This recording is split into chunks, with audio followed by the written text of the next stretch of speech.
Good morning and welcome to Sunrise this lovely Saturday morning. We'll just get right to it. I'm Joke Rogers. And I'm Ayo Makinde. Good morning and welcome. Yes, Ayo, well, we don't say it enough. I really don't know what's going on along the Lagos-Ibadan Expressway and why we have accidents almost every other day. And these accidents involve heavy-duty vehicles. Just, was it yesterday? Yes, there was a lot of traffic on that road. It was reported, I think there was one earlier in the day, and then there was one, I think, in early afternoon or so, where it was said that a heavy vehicle knocked over a car into the river. And, you know, you just wonder how many times these things have to happen, for lives to be protected. Nobody, when you go out every day, you just pray that today is going to be a safe day for me, because you never, we just pray for God's protection, because you can't control other people's activities and what might likely happen. I think it was attributed to brake failure or so to speak. One thing that we all need to first of all do is accept that we need to take responsibility for some things. I think that's the most important thing to start with, Joker. Let's take responsibility for whatever it is that is our own, our own responsibility. There is only as much as the Road Safety Commission can do. They every year, they come at the end of the year, say ember months, no speeding, In fact, there is something that I've talked about quite a few times on this program, Jockey, and that is what they call the UN Decade of Action. Yeah. Decade of Action is essentially it is to prevent road accidents. Decade of Action started in 2010. They have doubled, or rather increased it, or rather continued it for another decade now. The question is, are we as a people doing anything about that one? That's one. The second thing is, it's annoying, and I think I've complained about this before. Someone also traveled in the course of the week to Ibadan, and they encountered so many checkpoints. Yeah. Now, with those so many checkpoints, and we're still having this kind of accident, then there is a problem somewhere. So it comes back to, because at the checkpoint, you have to slow down. And we're still having this kind of, accidents. There are so many questions to ask about that. I think the most important one there is for us to take responsibility. Yes, and I think, I don't know who takes responsibility for this, whether the vehicle owners or the people driving the vehicles they don't own, because, sometimes when you're applying that route, at night, maybe not so late in the 9 p.m., 10 p.m. hour. It's still early for people who are coming back from work, coming back from, events they've attended. And you see those trucks.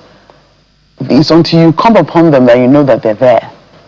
Well, it goes back to taking responsibility, Joke. It goes back to taking responsibility, because the unfortunate death of this musician, the guy that did that pump pump pump song, that Green, yes, was something like that. Speed limits are put out for a reason. Yeah. And in some other parts of the world, your speed limit is monitored as you are going. Yeah. The moment you pass and they see that they follow you, right? But I don't know if we have that kind of thing here. Even if we did, are we not going to say that government is witch hunting us again? So it's for us to take responsibility. There's a lot of trust deficit that we have to manage. Well, today is what some village people will call Arumenta in Lagos. Arumenta, oh my days. Environmental sanitation exercise, has started again in Lagos. Yeah. And I think, what time is it supposed to end? 6:30. Well, should have ended like 30 minutes. Okay, 6:30 to 8:30 to 8:30. To 8:30 a.m. So okay. So yesterday, when I went to a supermarket, and I saw a sign outside of that supermarket that said, guys, don't come here until 10 a.m. tomorrow because we will not be here. As That's taking responsibility, if you ask me. Well, I noticed something though, and I hope that we'll be able to take it on when the show begins today. And that's the fact that on my way here, contrary to previous experiences, I could sparsely see any public transport vehicle on the road. My over was gasted and my flabber was whelmed. It felt like, wait a minute, what's going on here? Yeah. Of course, I left home earlier, so it was still within the sanitation hours. But I think we shouldn't lose sight of what the exercise is supposed to achieve for us. Lagos is the smallest geographical location in Nigeria, but Lagos is not a small state. Let's tell ourselves that truth. So we hear from all available data, permutations and all that Lagos has circa 20 million people, and we still hear some people complain about how dirty Lagos is and all of that, and that is criminal. We should take responsibility for it. Yeah, but I don't know whether people now clean up their homes and the environment. It's a different. That's the other thing. It's a different. I remember those years when you have those willies, the public health officials, local government, and that's why the local government areas, the LCDAs, are the ones that should go round and ensure that people do actually clean up their homes within the specified time. Why does he have to get to that? It doesn't have to get, but it was introduced for a reason. I know. But why does he have to? Okay, there's this saying we all know: cleanliness is next to godliness. I don't know whether it's in the Bible. I don't think it's in the Bible, but we say that cleanliness is next to godliness. In other words, if you are not clean, you are not close to God. Who doesn't want God nearby? So clean your environment. Yeah. It's not too late. Some people spend that time to sleep more. Another thing we need to take responsibility for is our children. Oh God. There's something that I want to say about that one. Yeah. I saw a video last week or 2 weeks ago, and I've seen it again this morning, and I've even sent it to my children, that every generation has been better than the previous generation. Yeah. Until Gen Zs. That research, it's a research, something on Facebook, some of you may have also seen it. The researcher says the Gen Z generation, rather, the Generation Z is the first generation that their parents are smarter than them. And he said, okay, it's not because of education, it's not because of academics. What is it? He said because of screen time. Yeah, screen time. Honestly. And the screen time dulls the brain. He now asked a question. Said, how frequently are you one of those people that, when you leave your room, you come downstairs, by the time you get downstairs, you've forgotten why you came downstairs? Yeah. I saw that video yesterday. The lady had a melon at hand, needed a knife, turned back, picked the knife, left the lemon there, came back. Where's the lemon I want to cut? Was looking for the lemon and then looked back again. Oh, seized the lemon, dropped the knife. So where's the knife again? Exactly. So these things happen, and it has been traced to too much screen time. Too much screen time. Honestly, you just wonder. Let them be bored. Is that not what they say? Yes. Now it's that boredom is actually a good thing. A good thing. You can be creative with boredom. Think of what to do, so that you. When I told my family that, I said, these children, what are they going to be doing? I said, they let them go and play outside. When we were growing up, his tire we used to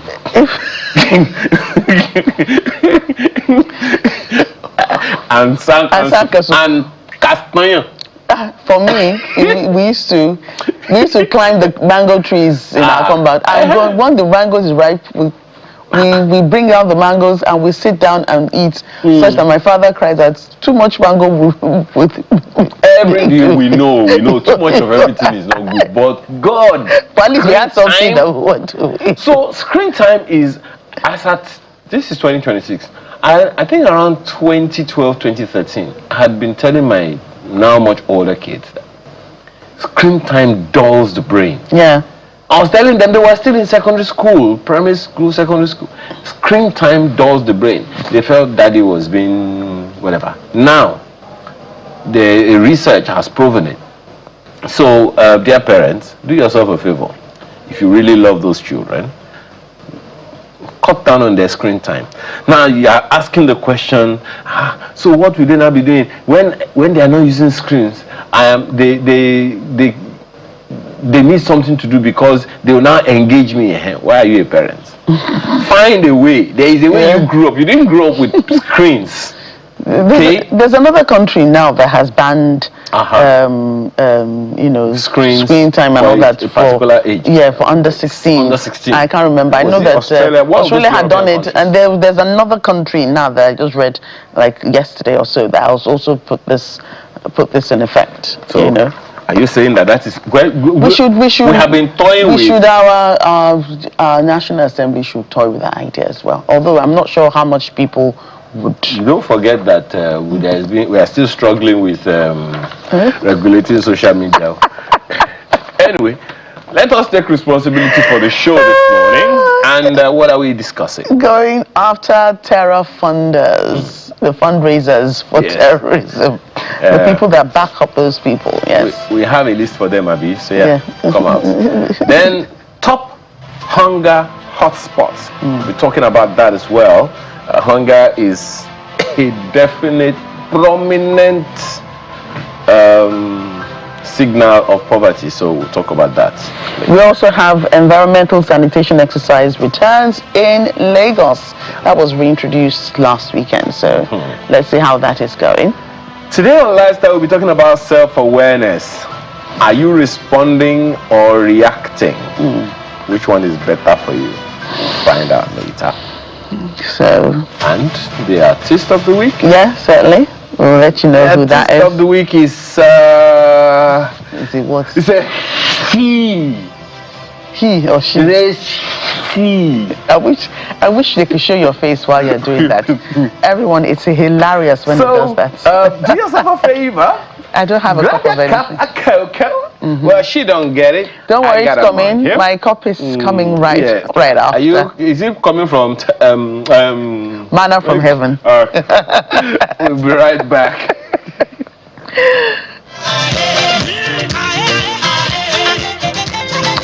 Oh, you know that fighting terrorism has certainly gone beyond air surveillance and raids and prescribing the groups, to going after people, because those people are getting support somewhere. We just don't know where. Names are being named in some quarters, but it's not everything that can be proven. So now the government wants to go after the funders of terrorism. I think maybe let's be clear. It's not only in Nigeria that terrorism is funded. Yes. That's one. Secondly, there are countries that fund their own terrorism. Yeah. So all of that is there. Any country where it seems like the people are being put under unnecessary pressure, it's only natural that some reactions will happen. So that's one thing. But then the way that it has affected Nigeria, I think that is what is troubling for us. So how do we bridge that gap, really? Well, that's why we are here, to have this conversation this morning. And joining us on the program today is Chief Godi Wazirike, a legal practitioner who joins us in the studio. Thank you again for honoring this invitation. Good morning, and thank you, Ayo. Yeah. We also have two other guests joining us this morning. Major General Cecil Sekhaigbe is a security expert, along with Lekon Olaiwola, who is a peace and conflict researcher. Thank you, gentlemen, for joining us this morning.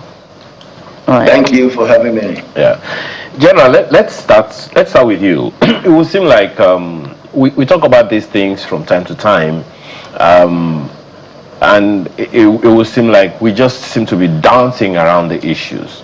From your experience, both in service and post-service, what are the things that we probably don't know? We know that both security officials and politicians tell us that the funders of these nefarious activities are known I still wonder why we know them, we know what the problem is, we know how they are fomenting trouble, and yet we still tend to keep them. I don't know, because it seems like we're not doing anything about it. What are your thoughts, General? Thank you, Ayo. It's a question of institutional failure. Sometimes it has become rhetorical when you say, we know the founders of terrorism, some may claim for name and shame them, no sorts of rhetorics. It is very clear that you have both external and internal, promoters of, these funds for terrorism. But you must have the political will, to be able to track them down, not just in a rhetorical manner, bring them to justice. And we've had some... my apologies, General. Every time I hear political will, it sounds like we are trying to escape responsibility. Forgive me, but this is my thought. The armed forces, the police, all security agencies, they are set up by law to perform certain functions. Now, when they don't perform those functions and someone comes and says they are not able to do their jobs because of political will, I'm wondering how that makes sense. Please help me understand, because I don't need a political will to do my job here. If I don't do it, I don't get paid. You must understand the connection between strategic leadership and operational leadership. For instance, and another important issue is jurisdiction. The military cannot, go after, terrorist funders legally. They cannot prosecute them. So the jurisdiction of the military in this area is limited, apart from maybe providing intelligence when they have it to the appropriate authority, to act or react. So when you talk of political will, I'm referring to the strategic level where decisions are made. So you must have the muscles to be able to, put some of these things into action. Doesn't it then suggest, I know we have two other guests, so please forgive me, doesn't it then suggest that strategic leadership is enabling the continuity of these nefarious perpetrations? Well, read my lips. If you fail to do your job, whatever level you are operating from, that is a negligence, and you are culpable. So it is very clear that appropriate blame should be placed in appropriate places. So, thank you, General. So, Chief, I still maintain that anytime I hear this, it's sounding like we have political leadership, and then we have security leadership and all, and then, so how come, do you, first of all, do you agree with General about how the whole thing has played out until now? Yes, to some extent. The General is very correct. Strategic leadership, and so on and so forth. Political will, very key. I can give you examples. There are some issues that America has been mulling the United States. What do we do? What do we do? But when the former president Emile was there, he would then look at it and say, wait, let me think. But the current president will say, oh, go on strike. That's political will. In Nigeria, the problem has always been failure of intelligence. Because those people who are funding terrorism, those people who are operators do not hide anymore. They don't, because all they know is that they have to wine and dine with the powers that be in Nigeria, and they're always well. Those terrorists and their funders are living among us. They move freely. We have airports. For you to cross, there must be that recording that you're passing, and your name is there, or you are a suspect, or you are wanted to track you. We have the key to get modern intelligence, but we don't. Now, straight to the terrorists. If they're coming to attack, for instance, Lagos here, they're not going to sneak in. You can see about 100 motorcycles coming with men carrying guns, at times too, and they're moving in the daytime. What will Nigeria do? As of today, just wait and hope. The appropriate thing would have been, intelligence would have alerted you that this is coming. They're not coming to come and say hi. You have your aircraft. Okay. But then, the funders, United Arab Emirates was able to gather intelligence, records, bank statements, residence, phone numbers, and all the details of the Nigerian counterparts of the terrorists who were jailed over there. They handed everything over to Buhari's government. What did he do? He sat on it. The easiest way could have been money laundering charges. The question I'm asking is, to what end was the sitting on it? The political will was not there to go after them. Why? I'm still a bit confused. No, I will tell you what it is. I will tell you what it is. If I'm in charge now and other people coming, most of them, the leadership is Igbo, I'll say, okay. They will say I'm going after Igbo. The political will to do the next thing is not there. Oh, if I go after Fulani people, they say I'm against Fulani because Northwest is peopled by Fulani terrorists. Election is coming. The political will is not there if I don't go after them.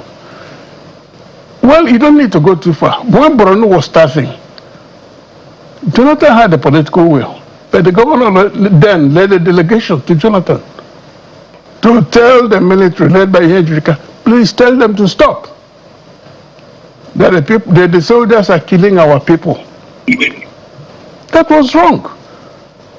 While the man was trying to do something, others were telling South Africa and United States that these people are doing evil. That's the government of Jonathan. It's an evil government. They shouldn't sell arms to them. So the man was crippled. Where there is a political will, you have to go the next step, which is damn the consequences. Okay. Mr. Lawala, you've been listening to this. I'd like to take your comments on this as well, because it's, at the end of the day, the first people under attack here are people. And all kinds of data point to unnecessary deaths of several compatriots of ours. So we'll come to the conversation around the funders, around going after terror funders. But the fact that they still exist and we're still toying around the conversation like this is a bit worrisome, don't you think? Yes, it is worrisome, and I think concerned about the state of affairs in our nation. Both the general and the barrister are right in their explanations about the issues surrounding why we've not been able to go after these terror funders. But I'd like to add a little perspective that is a bit different from what they have shared, to augment our understanding of the what's actually going on. And that word that you actually mentioned, political will, it's been bandied around for a long time in our country, and it seems is one umbrella catch-all phrase under which we sweep things that appear to be intractable or complicated. But I think the simple definition of it is also institutional constraints. Now, I would say from where I stand as a peace and conflict researcher that we know that the moral imagination outside of government among the population is always higher than within government institutions. It's not as if the people in government don't feel the pain, or that they don't understand the urgency of the dire straits that we are in. But the point is, the moment you move from being an ordinary citizen into positions of of authority in government or anywhere, you begin to encounter those constraints. And then when you get out of government, your imagination soars back to the top.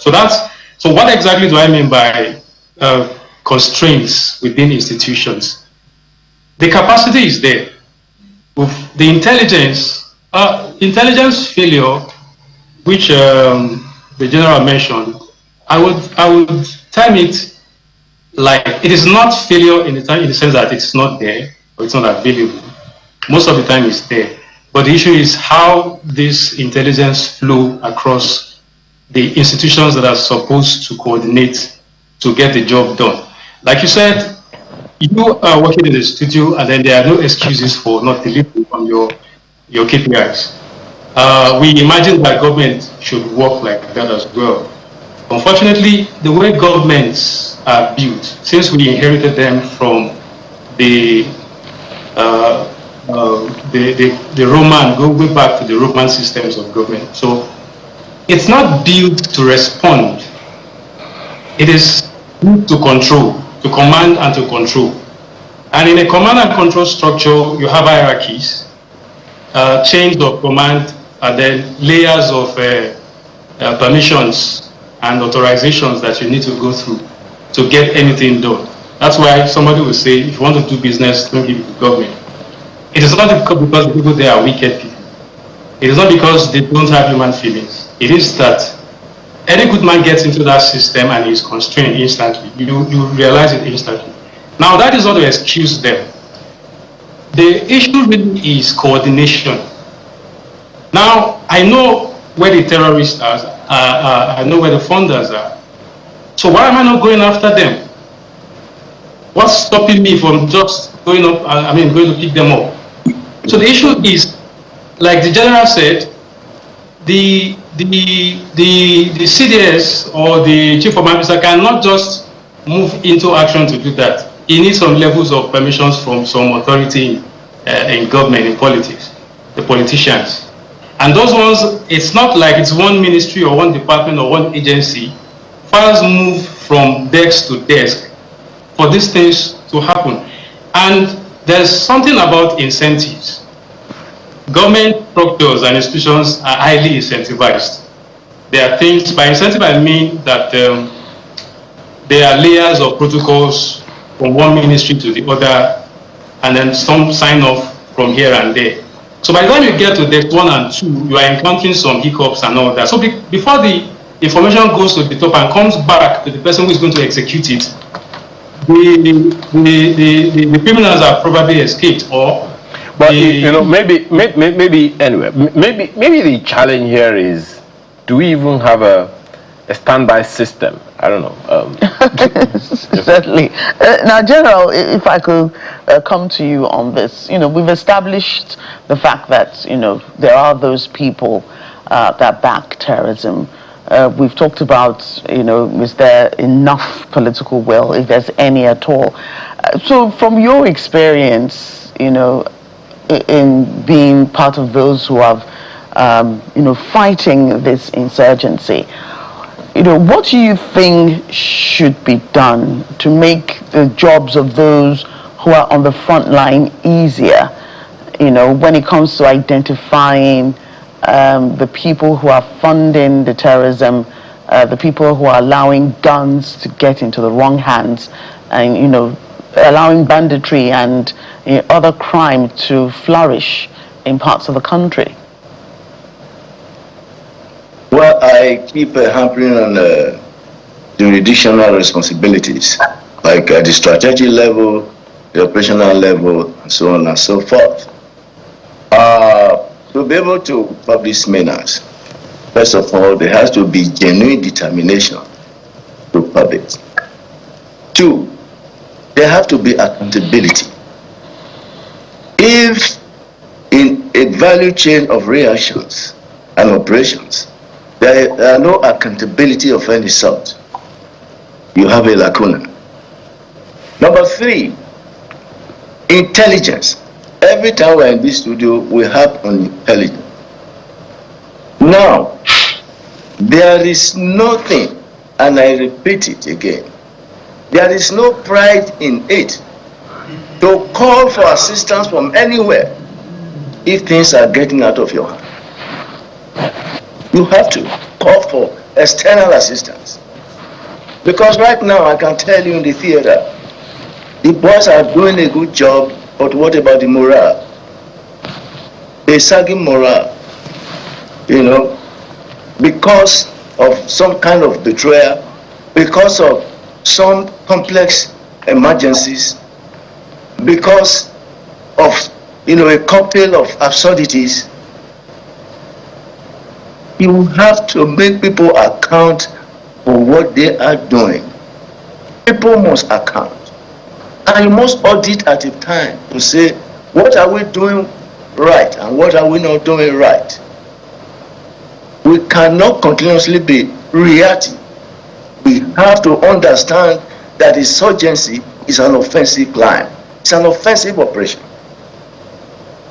And when it becomes a defensive concept, you are losing it. So we must come together and decide. Now let me tell you some elements to consider.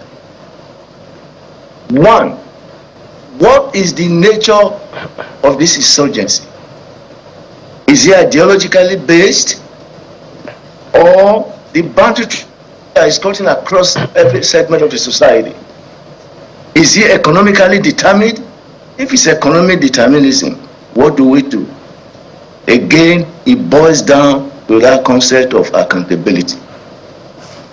Now, the military himself, it's time for us to look inwards. Where are we not doing well? And how can we approach it better? Now, when I talk about accountability, there was a point in time in this country when politicians openly told the whole world that they paid insurgents. Oh, I have paid enough, I'm not going to pay again. We pretend we don't hear these things. But the truth is they are said, and they have consequences. So accountability is important. We must remove politics from accountability. People must account for their actions. The National Assembly must now come out to say, okay, there's an audit system.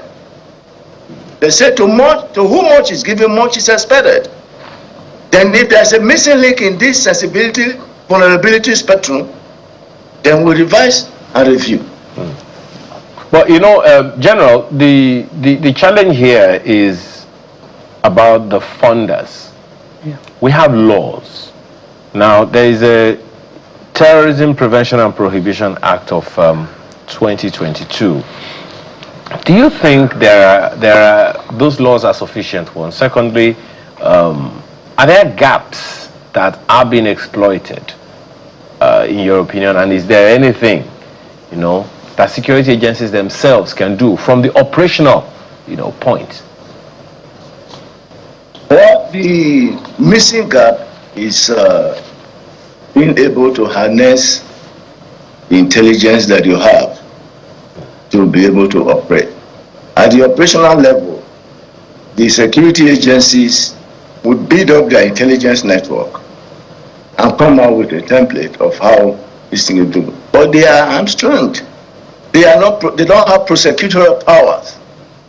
They cannot charge these people to court. So at this level, they were able to bring intelligence on the table. So it's now left at the strategic level to build this intelligence together and go straight to these elements. Accountability remains key. I hear you, but I just remember something that... let me finish. Just 1 second, sir. Finish? Okay, all right, go ahead. Now, there must be a robust approach. Have we been able to build up, that respect for people from outside to share intelligence with us? Because if people share intelligence with you and you do not act on that intelligence, they become shy. They believe that they are wasting their time sharing intelligence with you. So you're talking about intelligence, intelligence of about the funders, right? Yes. Okay. Now there's because something. Funding terrorism. Yes. Has both external and internal dimensions. Okay. Now, there's something Chief Wazirike said the other time. You actually started it, and he, kind of expatiated on it a little further. That I'm talking about the political will. Now, I remember President Buhari saying that we needed to go after the funders. We need to follow the money, track the money, and all of that. It was the president that made that statement. And the current president himself has said, look, there is no more bandit or thieves or rogues or anything. Everyone is a terrorist. Now, and they have now done something that I don't know if any other government has done, which is to name terrorism funders. I don't agree about the naming and shaming. Naming, shaming, and prosecuting, and then sentencing. Then we cannot have some. But there is something that he said that I would like to ask you from security and your own experiential perspective. Is it possible? Because we have also heard this said by some soldiers, whether rightly or wrongly, that security agents are going after criminals, are following a particular resource, following the money, seeing the money, and some order will come from somewhere. Chief Wazirike said it, and it sounded fantastic in my ears, that someone will call them and say, don't go after these criminals anymore. Does that happen? Has that ever happened to you? Can you confirm whether or not that happens? Throughout my stay in service and even now, there is no empirical evidence to press that. Until the empirical evidences, I just think they remain stories. But the important thing But is it possible, General? Yes. If it's possible, well, in a failing society, maybe it's possible, but I don't think we are failed yet. People are made to account for their actions. I do not see if the soldiers have alleged that, it must have also, said that yes, so person called us and all this. So when we get such stories, we must be able to interrogate further who called you and at what time. Then you put it up forward. Okay. General, do you agree with him, Chief? Well, you called me general. I'm the general of the unarmed forces. Of the unarmed forces. From time to time, National Assembly will call people, or you come and brief us on security situation. I always shudder. The only thing the security chiefs will demand is, press may go away. That's being shallow in your thinking. Remember that virtually all politicians from Zamfara, Kebbi, Katsina, Sokoto, Borno, Yola, Adamawa, they do not campaign without the permission of the insurgents. You can't go there. Ordinarily, you cannot go there. So how can you go and gather thousands of people to come and address them? If you notice at such times, insurgents lie low. After elections, they come back. Wait. Let me explain more. I'm lost, General. So, politicians will go after non-state actors, insurgents, negotiate, terrorists, negotiate, to negotiate. That please keep away. We want to campaign. It's common sense. I cannot drive to Sokoto. I cannot drive to Borno and say I want to gather people. Who will you gather? When people have run away, yet you see thousands appearing. In simple language, there is no election in those places unless permitted. Just look at Zamfara. Quite often, the incumbent governor does not come back. There are things you must look at holistically. If you are not in the good book of politicians, you cannot survive as a terrorist. It sounded like it's difficult, if not impossible, to go after terrorism funders. It is not impossible. When I say briefing National Assembly members, some of them are handing gloves. So whatever I tell them, they pass the message. But if we have a president with a political will, we don't need to disclose all these things. Terrorism or non-state actors have always been there in some parts of the North for decades. It's only now that warlords actually made themselves felt. We talk of Sambisa Forest. There are about 7 or 8 of them all over the North, occupied by non-state actors for decades. Police will do not go there, army do not go there up till today. That's why Sambisa up till anytime they bomb anywhere, they announce it. What of the ones stretching from Niger State, Zamfara, Kebbi to Katsina? They can't go there. If you ask people who are there, they will tell you that some places people do not go. Yet they have members in the National Assembly. How did they elect them? So when you want to discuss intelligence matters, you don't do that in the market. The soldiers know it. But the political will to stand up to politicians is not there. Because the politicians are appointed in the first place. Okay. So what I'm saying is very serious. If they want to eliminate them, a small group of people sit down. We have divisions all over the North. Remember, we have Jos, we have Meduguri, and so on. Kadunanko. All they have to do is gather a small group, get the GOCs, and say, get ready. Move at the same time. When they are moving, only small group will know that they are moving. You see why I called you general? So, but Yes. if be that as it may, you know, security meetings and all that go on from time to time in these communities, it's always said that sometimes, you know, the governor will hold the maybe the community leaders or the traditional rulers responsible for whatever violence goes on in the community, because they believe that they know these people, and they said that, you know, terrorists and all these criminals live amongst the people. People know them. So if you want to go after, you know, enablers, okay, we started with going after informants. That's one step.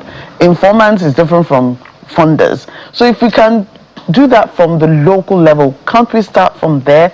Everybody knows each other. You know people in your community, the hierarchy. Then from there it goes on to however high the funders, however highly placed the funders are. Can't we start from the very nitty gritty, the local level? We can. That's how they set up the joint task force. Remember? Yeah.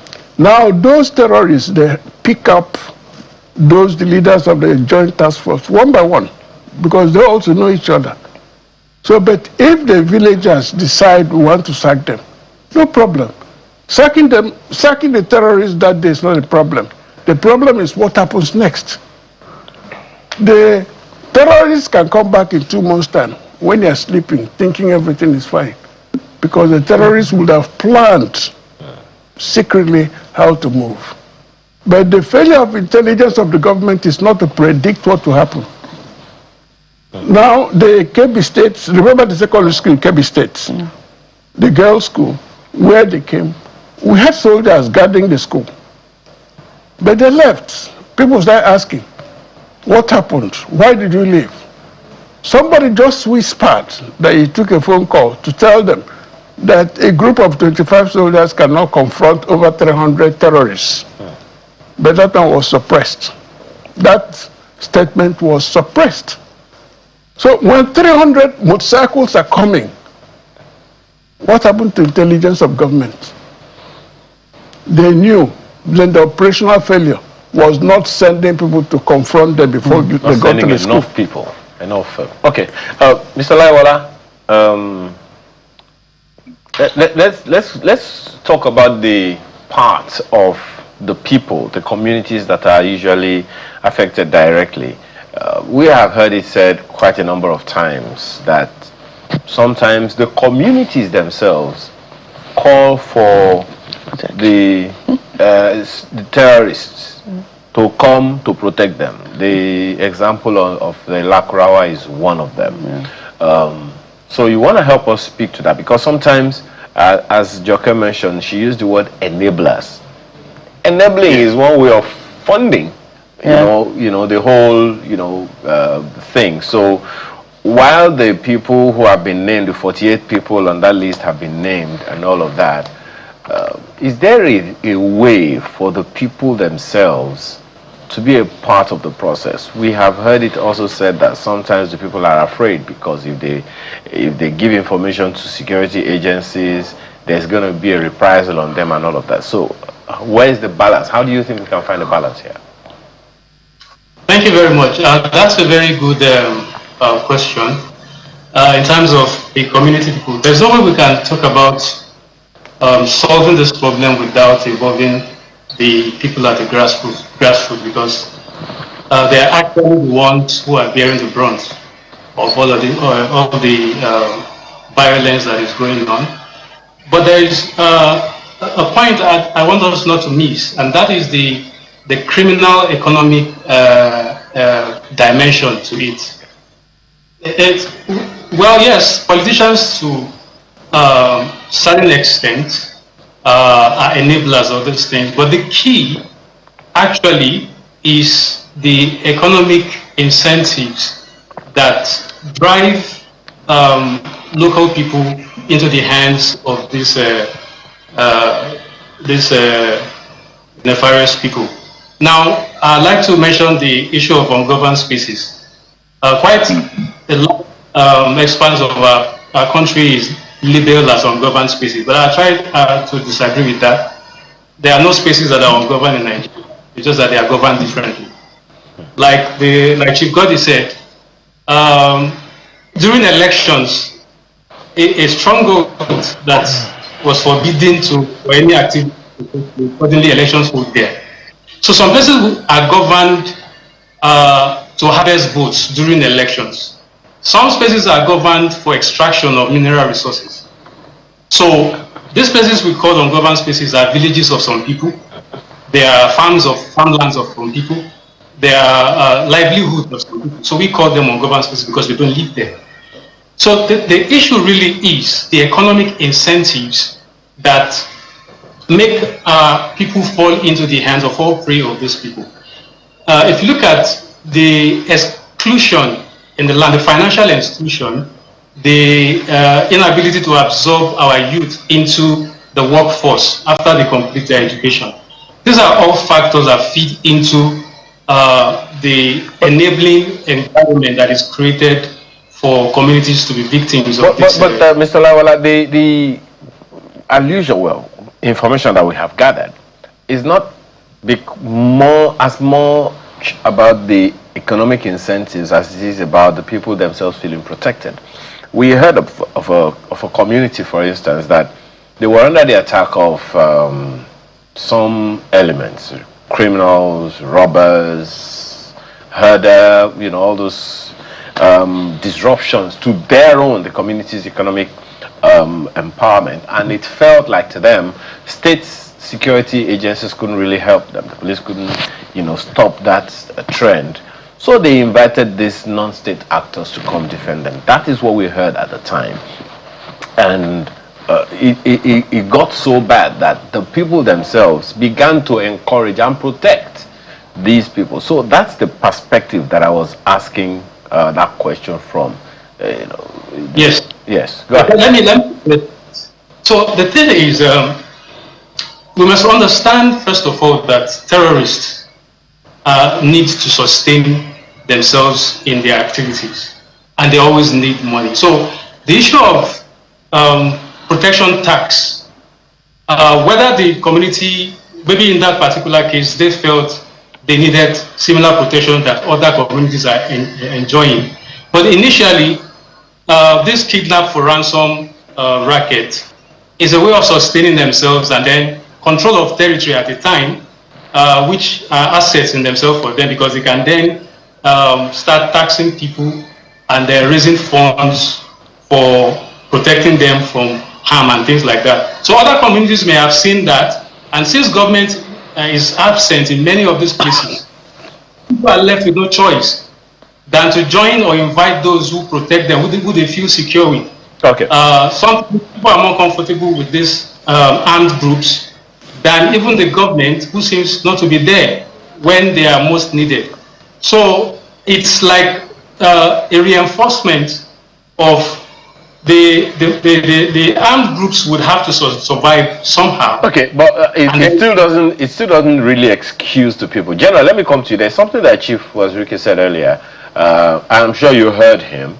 I'd like you to respond to some of those things that he said, particularly where we talk about the fact that ungoverned spaces and all of that. At some point, we've listened to a general also retired who has said, look, as far as it's concerned, there is no such thing as insecurity in Nigeria. There is no such thing as ungoverned spaces in Nigeria. What we have is a public safety question. But first of all, speak to the issues that Chief Wazirike raised earlier. I'm sure you must have shuddered when you heard him speak. Well, thank you, Ayo. I think the chief was being emotional, and I can imagine, what he faced when he was speaking. Not to say that what we were saying does not make sense.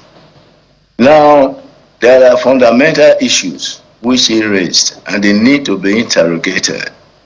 For instance, when you talk of ungoverned spaces, like Laiwola tried to explain, these ungoverned spaces, why do they call them ungoverned spaces? It's critically because there is failure of governance. And the chief said, when you said there is insecurity in this place, but during elections, they're able to harvest votes from these places that are not secure. Very true. Now we must interrogate why. And that is failure of governance. It is the failure of governance that leads to these ungoverned spaces. I can tell you without fear of favor that most of the governors from this embattled area, they live in Abuja. Automatically becomes an ungoverned space when the governor of a state resides in Abuja. And when I speak, I also want to recognize those who have made conscious effort in this regard, like the young man from Borno State, who works in hand with the military to see how this thing can go there. He's resident there. He's with them. So, if you run to Abuja because of insecurity and create room for ungoverned space, but when election comes, you are able to go home without that escort of police or whatever and be able to harvest vote there, we need to interrogate that process. So he also said that when the government fails to act, but we must understand, the way power flows from up downwards. Sometimes I sympathize with presidents of countries, even our own. The president gives everything he has, or he has to give, to government at lower levels. What do they do with those huge, humongous money that are given to governors at lower levels? Right. Let me come in there, General, and thank you for your thoughts. Let me just bring it to Chief once again. And you did make very valid points there, General. Thank you.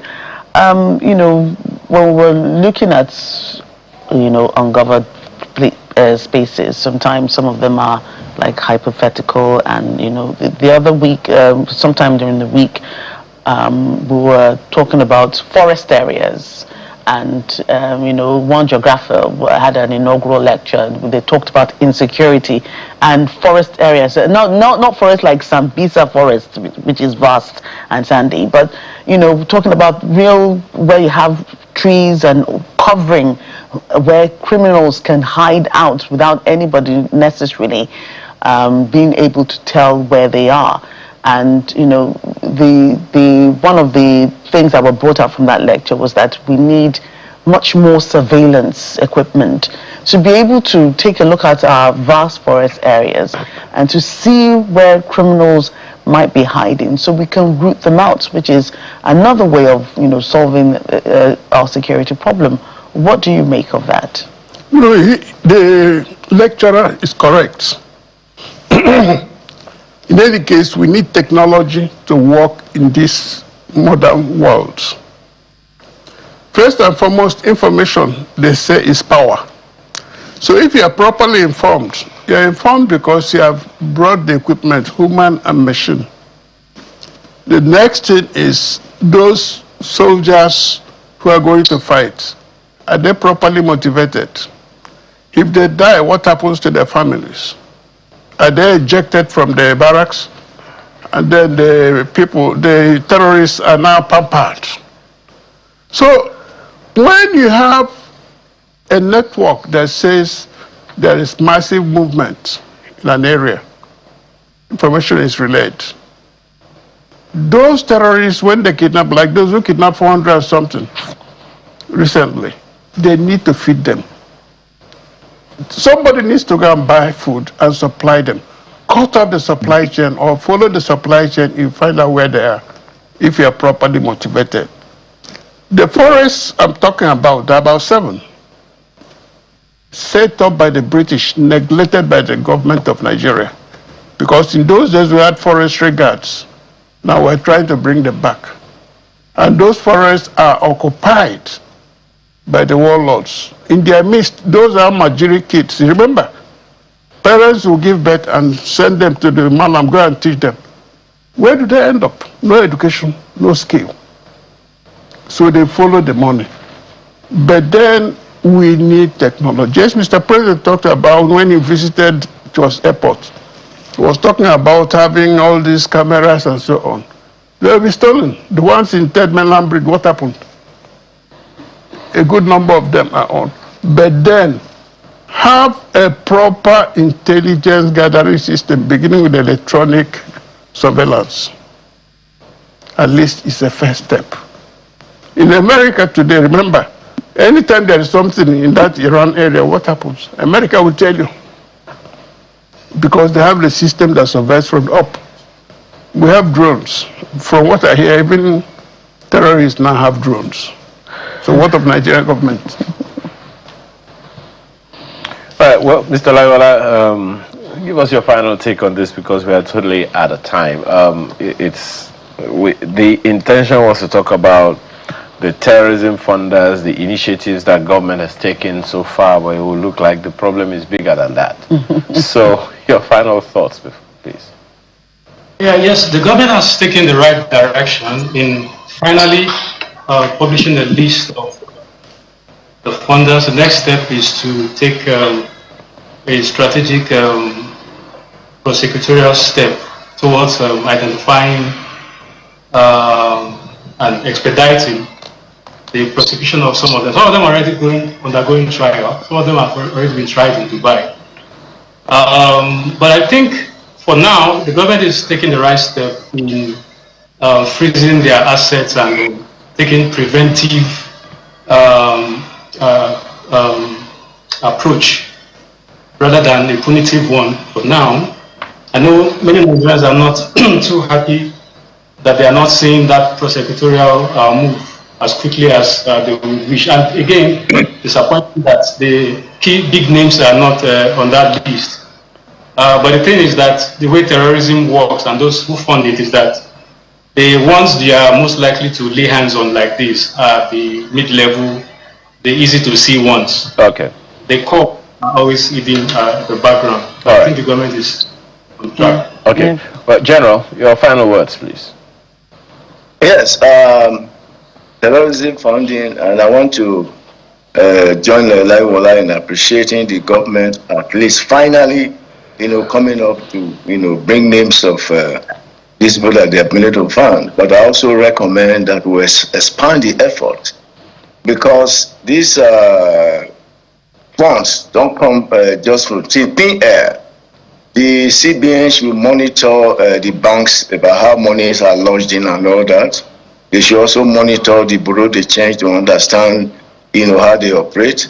And 3, and for the most very, very important is, connecting with the international community. But there are various, platforms at which we can interact with the international community to help us to track this terrorism funding, like For instance, naming it blood money, diamond blood money, and stuff like that. So we must be able to leverage on our multinational relationship to be able to, expand the efforts that have been made so far in curbing the terrorism financing. Thank you very much, sir. Chief, your final words. My final words: the war against terrorism is a continuous one. If you give them a minute, they'll take 1 hour. So the government must be up and doing and must be focused, because virtually North Central, Northeast, Northwest, those terrorists are having a field day. And we need to go after the funders, because those boys you see in the fields cannot afford to buy AK-47. So whenever they have need, they start kidnapping. They start holding people for ransom. And if I send money to you through the bank, the DSS will find out immediately that Chief Wazirika has given money. But if DSS people can trace the money as it is moving, being paid as ransom, then a solution will be found out. Absolutely. Right. I must thank you, Chief Godi Wazirika, legal practitioner. Thank you again for joining us and, Thank you. Expanding this matter. Major General Cecil Esekaigbe, retired security expert who joined us virtually. Thank you for your time, as well as Lekon Laiwala, peace and conflict researcher. Thank you again for your time. Thank you for having me. Thank you for having me. So when we return, there's another war we have been fighting for years. We'll talk about that in a moment. Please stay with us.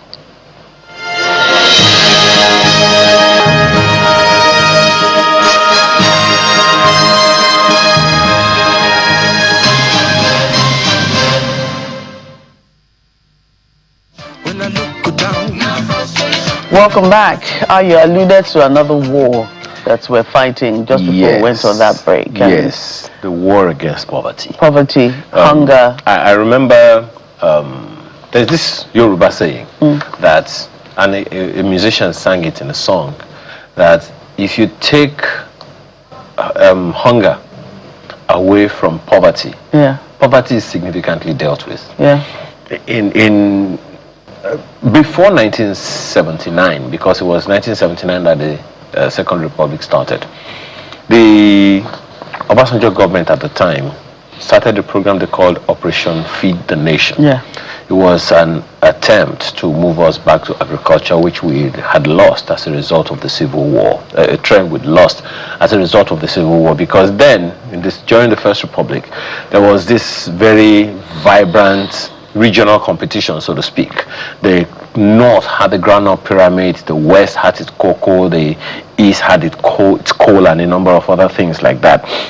But here we are now, so many years after, we're still talking about the same thing, where a situation where Nigeria is ranked as a top global food crisis hotspot with an estimated 31.8 million to 34.7 million people projected to face acute food insecurity this year.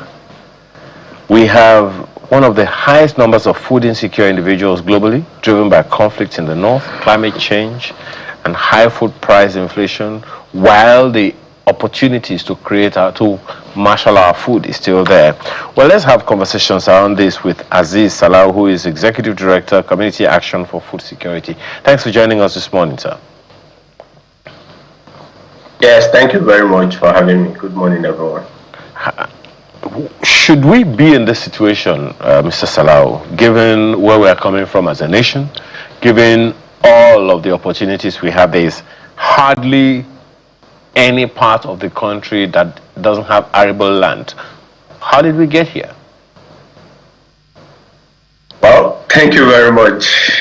It's actually very sad because Nigeria food crisis is really not due to lack of resources, just like you've mentioned, vast arable land, a large agricultural workforce. But then it's really a fundamental system failure. The country has between 70 to 80 million hectares of arable land, yet half of this arable land and efficiently, or they are less efficiently utilized, and productivity remains below global average. So like I said, it's really a systemic failure. Beyond production, we lose up to 40 to 50% of what we grow, due to poor storage, weak logistics, inadequate rural infrastructure, and to also, digress a bit or move forward. At this same time, insecurity is, insecurity is really key, especially when it comes to, areas where food are actually being produced. And this has really forced many farmers off their land, reducing output significantly. So what we are seeing now is the breakdown across the entire value chain, from production to processing down to distribution. Food is being produced. Yes, food is being produced because most of the food that we consume, especially in the urban community, are being produced by the rural community. But then it is not going to where it's needed efficiently and also affordably. So that is why it is not just an agricultural issue. It is a governance, it's an infrastructure issue, it's an economic coordination challenge. And the earlier we start looking at the root cause of all of this, the better for us. And if we fix these systemic gaps, Nigeria has more than enough capacity to feed itself and also become a net exporter for food. But then that systemic failure needs to be properly addressed, because we are used to when some of these reports comes out and it goes viral, we tend to look for the quick wins and all of that, but we are not solving the root cause, which is a systemic issue. So until we are deliberate, we are intentional about solving the root cause. Until that, we'll still continue having some of these issues and need to continue to right. And as an organization that is passionate about this, what are the suggestions that you have? You've listed a couple of things: infrastructure gaps, insecurity, and what have you. We talked a lot about insecurity just before you came on. So what are those things that you think can be done in the interim, or what are those things that your organization is championing, let me put it that way, to ensure that we take care of some of these issues? Well, to really address this issue of food crisis, especially in Nigeria, as it affects us, we must move from short-term responses. We must move from short-term emergency responses to long-term resilient building. And what it means is that we need to put smallholders at the center of everything we're actually doing, especially in terms of investing in them, the people that produce the majority of our food, while also strengthening climate resilience through irrigation, improved seedling and early warning.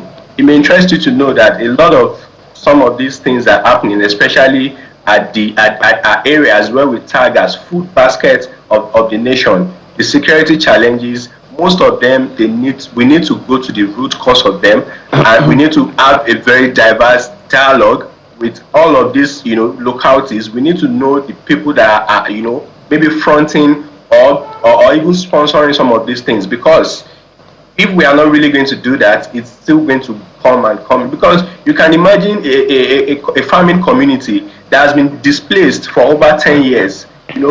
Now we are also looking at how we can actually fix some of those things, but then we need to be intentional about some of these things, and all of these things has to happen, or it needs to start from the sub-national. The governor being intentional about particularly the budget of the agricultural ministry in their states. Now, FAC allocation is huge for all the states. They need to be intentional about how they pump, resources to infrastructure. They pump, the resources to make sure that enabling environment is really there for all of these things to happen.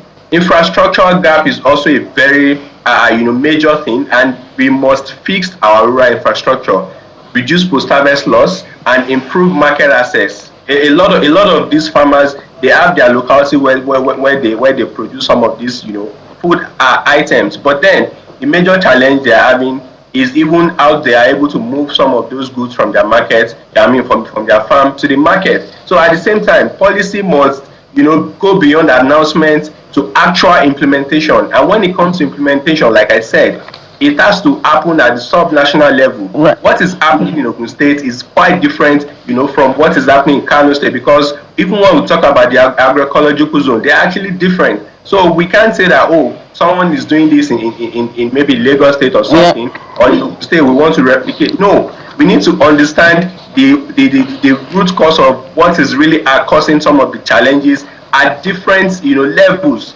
at different local governments and states, and see how we can actually make sure that we have a very strong accountability mechanism. Yes, I beg your pardon, Mr. Silao. All of this. Yes, I beg your pardon. Yes, and I agree with you. Sorry, I'm coming in here, and I agree perfectly with everything that you're saying. But beyond that, it's these things that you've spoken about are for people who are,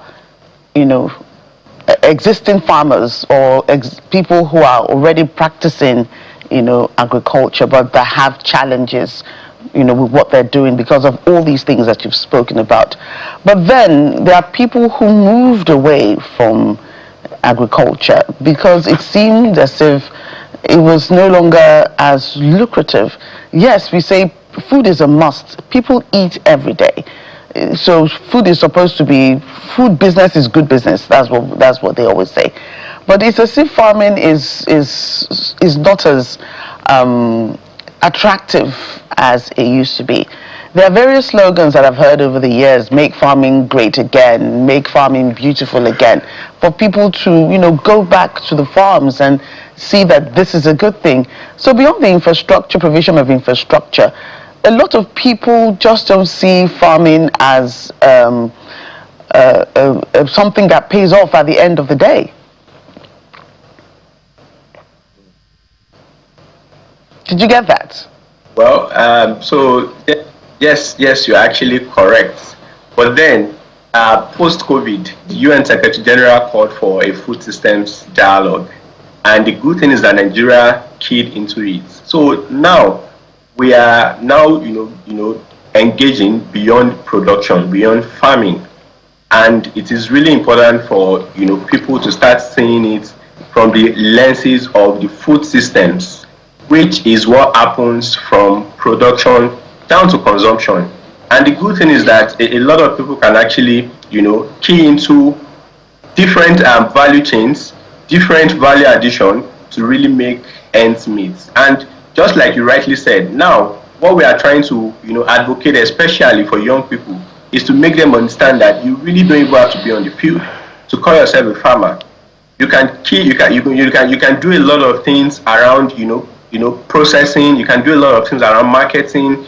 You can do a lot, even consultancy. It's really what is really going to help us, move away from that restriction that has been pegged that agriculture is strenuous, is tedious, and all of that. There are a lot of value chain that are now very popular, and a lot of people are already embracing it. But there is need for us to make sure that we are really structuring, especially in terms of making sure that there are different policy that are guiding a lot of this engagement, so that it would not get to a point whereby people would just start doing things shabbily and all of that. So, but then it really boils down to making sure that we have a very strong coordination system, especially at the subnational level. I'm really emphasizing on subnational level because a lot of the things that we need to move from one point to the other for us to transform our food systems is really going to happen. The transformation we talk about is really going to happen at the subnational level. And the commissioners of agri,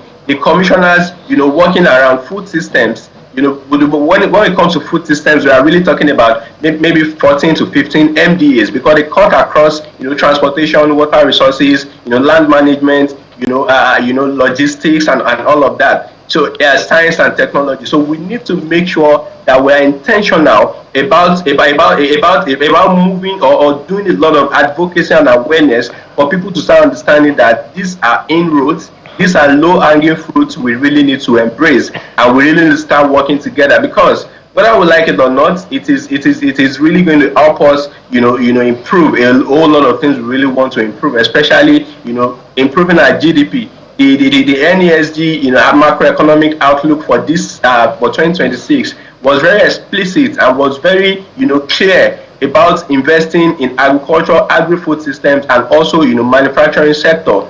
We are stabilized this year, but then how do we maintain, how do we consolidate, how do we make sure that people at the rural community are understanding some of these things, at that local level, at that locality, making sure that we are working together, we're seeing ourselves as brothers, and making sure that we are really helping ourselves to move from agriculture to agri-food systems, and people understanding the different areas they can actually come in, working together, bring their brothers keeper, and making sure that everybody's really working together. And without this, a lot of things would remain stagnant. We'll keep looking for immediate solutions instead of tackling the systemic problem we need to tackle to make sure that we are really looking at revolutionizing the agri-food system sector in Nigeria. Okay.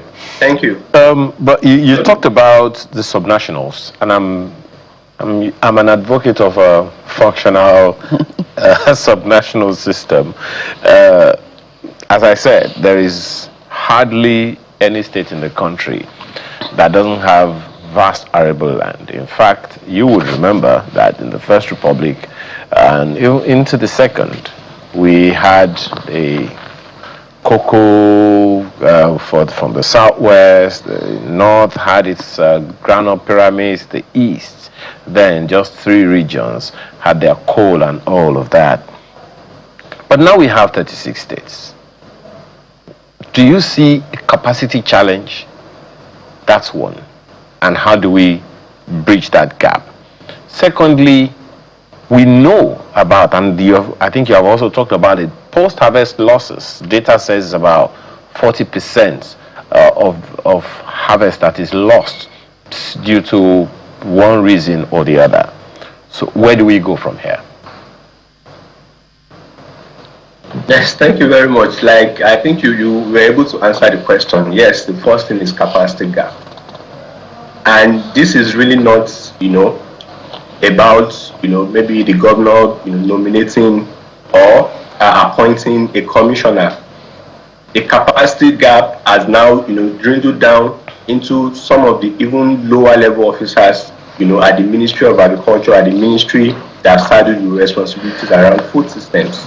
And I think the only way we can actually, correct that is to make sure that the governors are being intentional about who they make the Commissioner of Agriculture or Commissioner of, ministries around the agri-food systems, because this is really going to change a whole lot of things. There is really a very sad reality, especially with civil servants at the subnational level. And it's not really because they are actually not interested, but then the leadership, there needs to be intentionality about the leadership of, especially of the commissioners at subnational level, because we need to go far beyond, using some of these key institutions, using some of these key MDAs to reward loyalty and all of that. Perhaps another challenge that we have had, Mr. Saleh, my sincere apologies, and we're running out of time. Perhaps you want to speak to this maybe in about 30 to 45 seconds.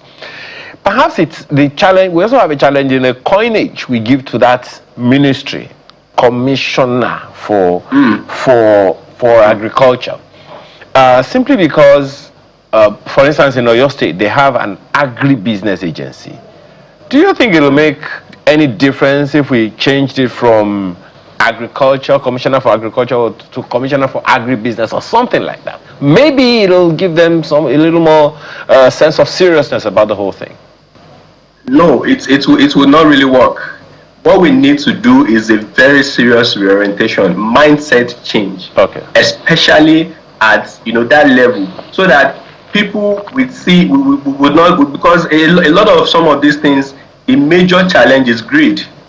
There's nothing they are really thinking to do for the masses if they are not going to benefit directly or indirectly from it, and we would not grow from with that. So we need to be intentional about how the different departments are functioning Do we have a very strong monitoring and evaluation, framework to make sure that we are, marking KPIs, we are understanding how some of these things work, and the people at the ends of affairs at the different departments at the subnational level are intentional. We need to also, maybe bring in some measures to say that if you are not active, we are maybe demoting, or we are punishing, or some of those things. With that, a lot of some of these people will sit up and do the right thing they are supposed to do. Okay. Because we don't really have any excuse again. Because before we used to say that, oh, okay, the FARC allocation is low, there's this, there's that. Now we are talking about, being intentional about, we have the money now, let us invest in, even if it is as simple as infrastructure. We have a lot of technologies now. We just finished the post-harvest, Connect conference led by the Nigeria Stock Research Institute, where they are showcasing technologies that can help us reduce post-harvest loss. So there's no excuse for any state to lag behind, especially in terms of taking care of their people. Absolutely. Right, absolutely. Thank you again. And we do hope, Ayo, that we will not longer be, in the uppermost part of this hunger spot. We need to get out of that list. Yeah, we have to get out of that list. Thank you again, Aziz Alao, Executive Director, Community Action for Food Security. Thank you for your time. And when we return, what's going to happen? We're going to be on the other side. I remember something that I almost said. What did you almost? Yeah, say it. No, Operation Keep Lagos Clean. Yes, please. I think it was one of those military governments, either the Gowon or Basanjo or Murtala government then. The state government had what they call Operation Keep. And for the military, it's always operation. Everything is Operation Keep Lagos Clean.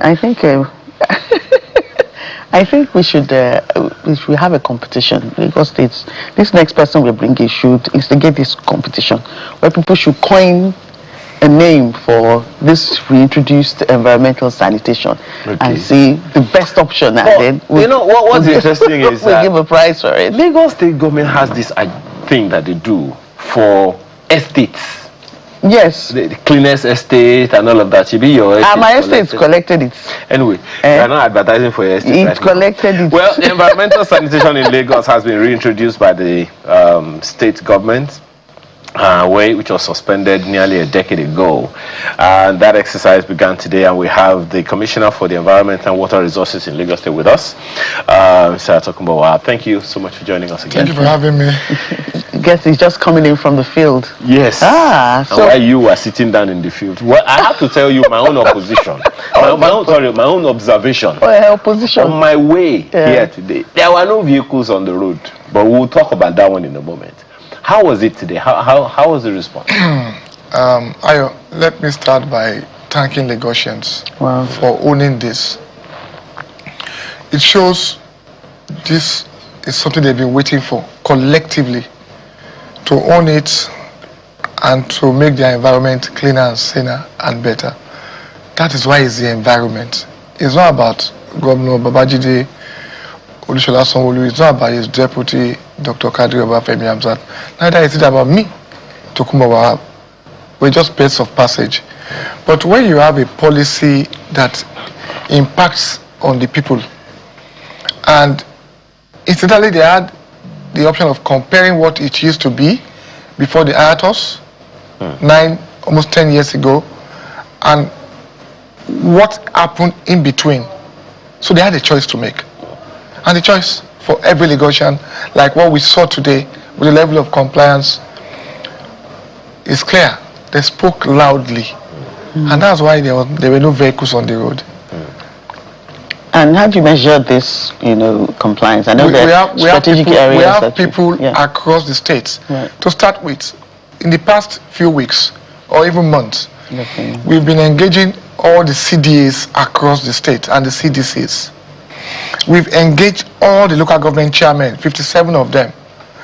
The 57 chairmen and their councillors, supervisory councillors, have structures statewide. And then we engage all the unions. The unions are very critical stakeholders. And we also ensured the messaging and the advocacy were clear. And it's res ipsa, like they say in Latin, the fact speaks for itself. And what are the facts? Your environment is you. Thankfully, we are religious people in this part of the world. And the two main religion here speaks about cleanliness. And they'll tell you cleanliness is next to godliness. So if you know you want to be godly like you will claim, why can't you be clean? So all we have to do is create the enabling environment. So coming back to your question, why are there no vehicles on the road? No, I want to. It's because they bought into the messaging. Okay. And they bought into what we chose to do. Well, take 2 hours. That's 120 minutes in a month to clean your environment, and that's what we're trying to do, so they can imbibe that culture. What I also observed, which was well, aside from private, vehicles, it was more of the commercial buses almost off of the road. Was there a buy-in, so to speak, or an engagement before with the NURTW? Before we chose to launch officially and reintroduce, I spoke about the engagement with all the stakeholders. Okay. And we've seen our data that 98% of the vehicles on the road are commercial vehicles. When you had the ones from the government system, so you talked about maybe 98.5, and we ensured we engaged them properly. And that's why if you have seen the messaging we said controlled movement. Not because we're going to have restricted movement, because there is no law against it. So when I read from people that ought to know better, and they chose to mislead the public, I laugh. The last judgment on this was that of Ebolu Adegborowa and Lagos State Government. That's suit number CA/L/381/2015. The matter was decided on the 23rd of November 2021. And it said we have a right as a state to introduce environmental sanitation, and that the right of the learned advocate was never infringed on. That was the latter judgment that supersedes the one of Faith Okafor, determined by the same Court of Appeal in 2016. This is law. So we should not be emotional about it. But even beyond that, you see, when you have a challenge that has become existential, you have to sit yourself down. That's why we're humans. We have to be adaptable. I will not be fixated. I've heard people say, but is this the only way out? It's about building a culture. It's about putting it in your consciousness that, look, if I take 120 minutes in a month to clean up, over time, it becomes parts and parcel of you. In the marketplaces, for instance, every Thursday, they take 3 hours. No business, no transactions. They do 7 to 10. But we said we can't afford that in a growing commercial nerve center. So let us be creative. 6:30, 8:30. By 8:30, we're all done. And statewide, thankfully, the local government chairman, they took ownership, the unions were all involved with us, which accounts for why there were no vehicles on the road. Their members were told specifically, go clean up your homes before you can bring out your vehicles by 8:30. Okay. The market women, the same thing. The Aloja General was out there with her people saying, no marketing, nothing, clean your homes before you go to the market. Markets. Yes. Market. Because I was telling Joke earlier this morning, I was at a supermarket, Yes. Not far from your office. Okay. Yesterday. Was it yesterday or day before yesterday? And I noticed it was Thursday. I noticed a Yes. paper they printed. If you come on Saturday morning, we are not open until 10. Just in case. We are not here until 10 o'clock on Saturday morning, so don't even come looking for us. Hopefully, that's something that has worked. But the question that I want to ask you, Mr. Wahab, is you talked about us creating or cultivating a culture. Yes. How do we percolate this culture into the mindset so that the man driving an air-conditioned vehicle doesn't roll it down at Toyota bus stop to throw out a sausage wrapper. See, you build culture, and people imbibe culture. The dominant culture stays. There will still be one or two persons that will not want to conform. But when they know there's a dominant culture of excellence, cleanliness in Lagos, once you come in from Beggar, you know you're in a different territory. You comport. Look, I give this example. This is your corridor. Coming in from Alausa to this Kara Bridge, you can see the remarkable difference between the two states. The median, it took us a while, but we had to put the signpost that you can't do open defecation in Lagos State. You can't. And we just didn't say it by word of mouth. We provided over 10 public toilets around that ecosystem of Beggar, Kara into Beggar and Lagos. So initially people were a bit recalcitrant, but the law is the law. We arrest you, we take you before the court, and you get sanctioned. And once you're sanctioned, we publicize it, and we're very consistent. Whilst doing that enforcement, we're also doing aggressive messaging. And over time, we realized people knew what they were doing, and they were deliberate about it, and they stopped defecating in the Lagos territory. Are we there yet? I'll tell you no. So it's about that culture, that dominant culture of cleanliness that you want to put in place. So that is why you put a sign. You didn't say welcome to Lagos at Berger. You said this is Lagos. This is Lagos. In other words, behave yourself. Like this is local palace. There are any sense? But the border areas, when we talk about this expressway, it's almost seamless. It's seamless. So I mean, is there? If we're working towards a cleaner Lagos, yeah, fantastic. What about a clean Nigeria or a clean Southwest? Is there a collaboration with the state to say, yes. And in fairness to the Commissioner for the Environment in Ogun, Mr. Oreswaya, fantastic guy. We need a lot of collaboration. In fact, there's no way we in Lagos can do it without their collaboration. Yeah. It's certain. They are the only border we have outside the Atlantic to the south, where we share about 186 kilometers with the Atlantic Ocean. It's the only border we have. And lots of things we are doing is with Ogun State, for instance. Let me inform you and Lagosians that our main water project is somewhere in Ogun State. And they gave us the right of way for it. Yeah. I will thank the governor, thank Mr. Oreswaya, because we have to take our raw water from the Ogun River and we pipe it through about 8-9 kilometers into the Adinyo water works. This is because we have a collaboration with them.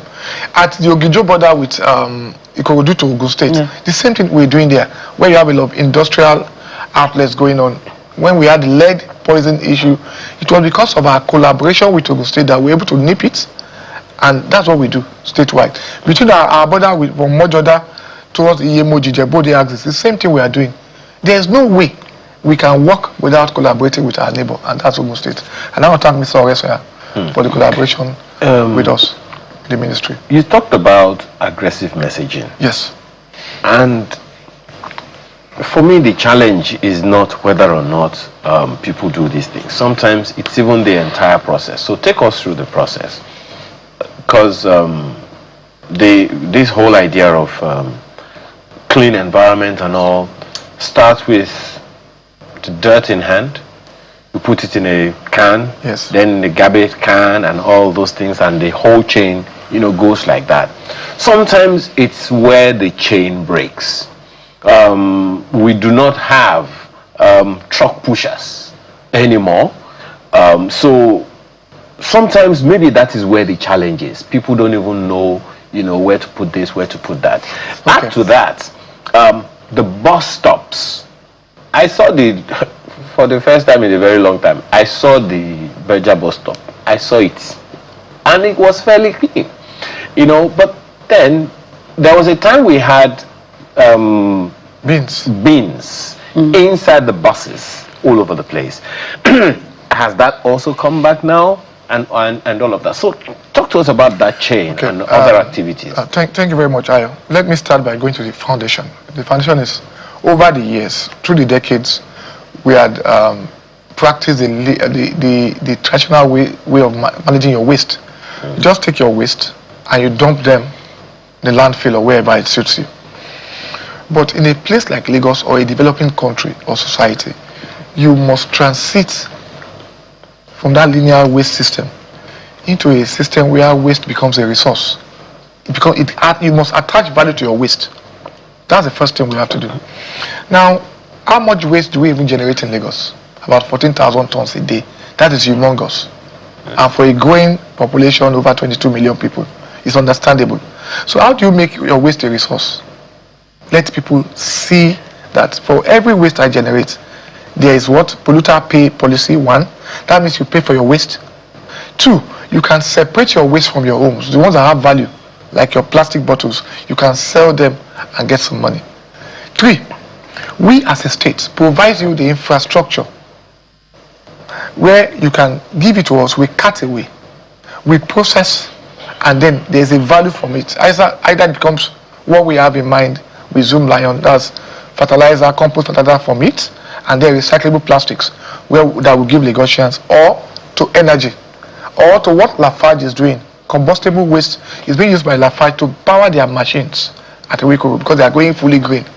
Now, by the time you take all this out of the waste we generate daily, what will end up in our landfill will be less than maybe 2,000. That's why our projection is in the next 18 months we decommission Olusosun. But it's a process.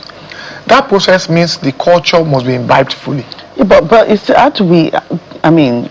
Mrs. Rogers, let me come to this. Now, so on our part, that's why I talked about the advocacy and the messaging. Yeah. 2, policy must be clear and well defined. 2 years ago, we banned styrofoam. There were a lot of huge and cry. And we didn't just ban because we chose to ban. We banned because styrofoams are non-biodegradable elements and they have carcinogen. This is science. But people still sell them. How many of them do you still find? We've not gotten to 100%. But we've moved from where we were before. Maybe we are like 75-80%. Because we've even chosen that they should not produce them in Lagos. So wherever you find them, they're smuggling them in. But we get there someday. A year and a half afterwards, we banned single-use plastics. That's why the number of plastics in our drainage system had reduced substantially. And then the advocacy from us that if you have your plastic, bag them. We pick them up every week and we give you money for them. So they're recycling those ones. Where are we doing that? Because it seems that people don't... It's statewide. Yeah. It's statewide. I don't have the data yet, but I know Loma goes statewide. Wherever you have a PSP operator. Yeah. And we have them statewide in the 377 words. You have them picking up. Now, why are we choosing to do this? So that people can see the value in their waste generated. So they can stop throwing those waste in the drainage system. Now, to what you mentioned, transport. I'm glad you said you didn't find any of these commercial vehicles on the road. That speaks to the collaboration we're having with them. The next phase is for us to have enough plastics in those commercial buses, not just in our government-owned vehicles. And that's the next phase we're going to. Hopefully between now and the next Environmental Sanitation Day, we should have that in place. We may not cover the states, but we're already having that conversation. So we can build on it. Okay. Now, you talked about decommissioning Olusosun, yes. I'd like you to talk to us about that. Because the mountain that I'm seeing there is very, very Kilimanjaro in my... So talk to us about, first of all, the timeline for the decommissioning, where it's going to go, because you are not going to Thanos it. So where's it going to go? What's going to happen to that land? No, decommissioning means we stop using it as a landfill. Okay. To start with, development came to meet Olusosun. Olusosun was at the outskirts of the state. Don't forget that. This Olusosun was the outskirts of Lagos State, moving into Ogun State. That's why it's here. But development came. And the humongous waste we generate daily had to get there. So the plan is in 18 months, we decommission and we cap it. Capping means it becomes like a golf course where tourists can come, climb, play their golf and leave. That had been in the works. Not just Olusosun and Solos 3. Solos 3 is on the Gondo Road to Lasso, to your right. So we must decommission both. Now we've opened up 2 flanks to take care of this. Rekete at Badagry is massive, and then the one at Okiosho in Ekwe. But what is the quantum of waste that we even go to the new places? It will be minimal. That is the long-term projection for Lagos. 14,000 tons a day is what some West African countries generate in 3, 4, 5 days. But it's understandable. This is Lagos. But we must let them have value, and then we must let people take ownership of their environment. Now, you've also talked about the things that have been decommissioned. Yes. Banned, styrofoam, single-use plastics. Now, when you go to the supermarket, you have to go with your bag. Yes. Otherwise, it's your hand you are going to use to pack your this thing. So now, I also read something recently, Mr. Wahab, and that is particularly referring to habits. You don't eliminate habits, you replace them. And I think this might also come to play here, especially when you are working towards a culture change for people. People are already used to some of these things, single-use plastics and all of that. Are there options that people can use so that they don't feel like government hates them by just taking away something they are used to without giving them an option? Thank you, Ayo. When we banned styrofoam, we had no choice because it was held. We commissioned data it was data driven by UN, and we commissioned that, and then we went to National Council on Environment, and it was approved that the states should go and implement.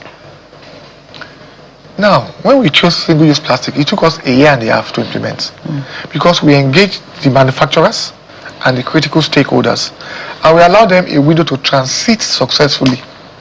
That must take place. So you don't emasculate the economy and the people and the markets. So we gave them a year and a half to transit, and thankfully we had 99% compliance. The last one had the issues with straw, of all elements, and we give them time to move, and we are there today. Now to the people, you see, leadership and governance is not about you playing to the gallery.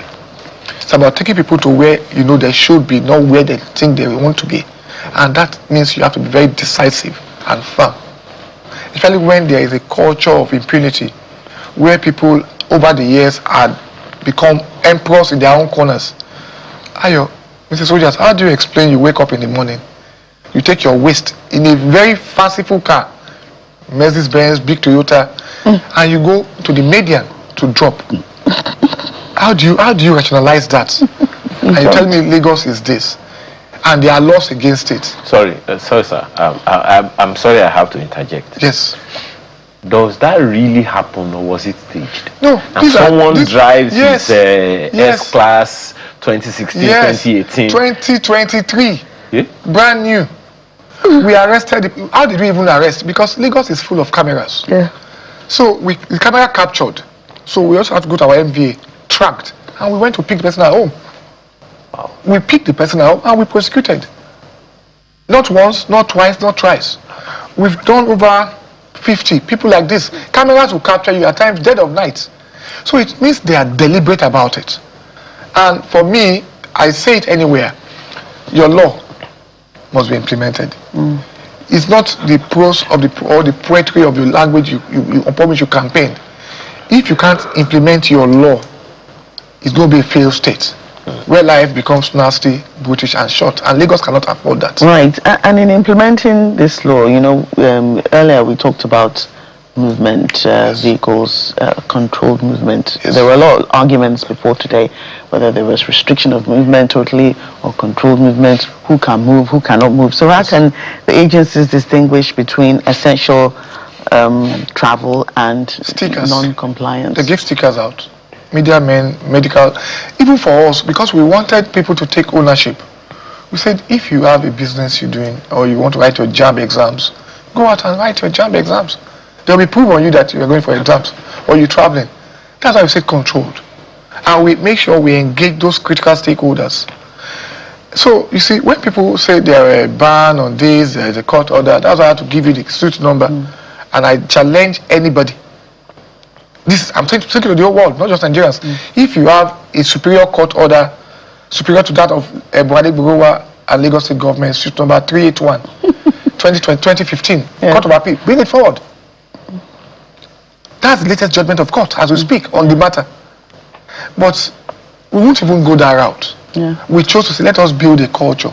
Let them take ownership, and that's what we experience today. Right, and beyond having evidence on you, of those stickers, public transportation, for those who have to take public transportation to like their exam centers, and you don't have any on the road. That's not within my control.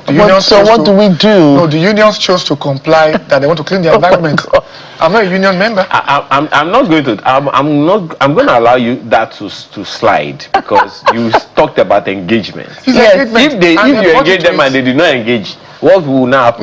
Don't let us go there. You see, it tells you they already buy into the vision that Lagos needs to engage in those environments. Maybe the argument we should be making about that one, Mr. Wahab, is that everyone agrees with Lagos State Government that this is a necessity. And consequently, such events as JAM and all of that will not happen, because if they happen, we'll go to school anyway. But I want to ask you this. So there's an issue that Joke and I have spoken about on this program quite a few times, and that is environmental sanitation officers. Yes. Wole.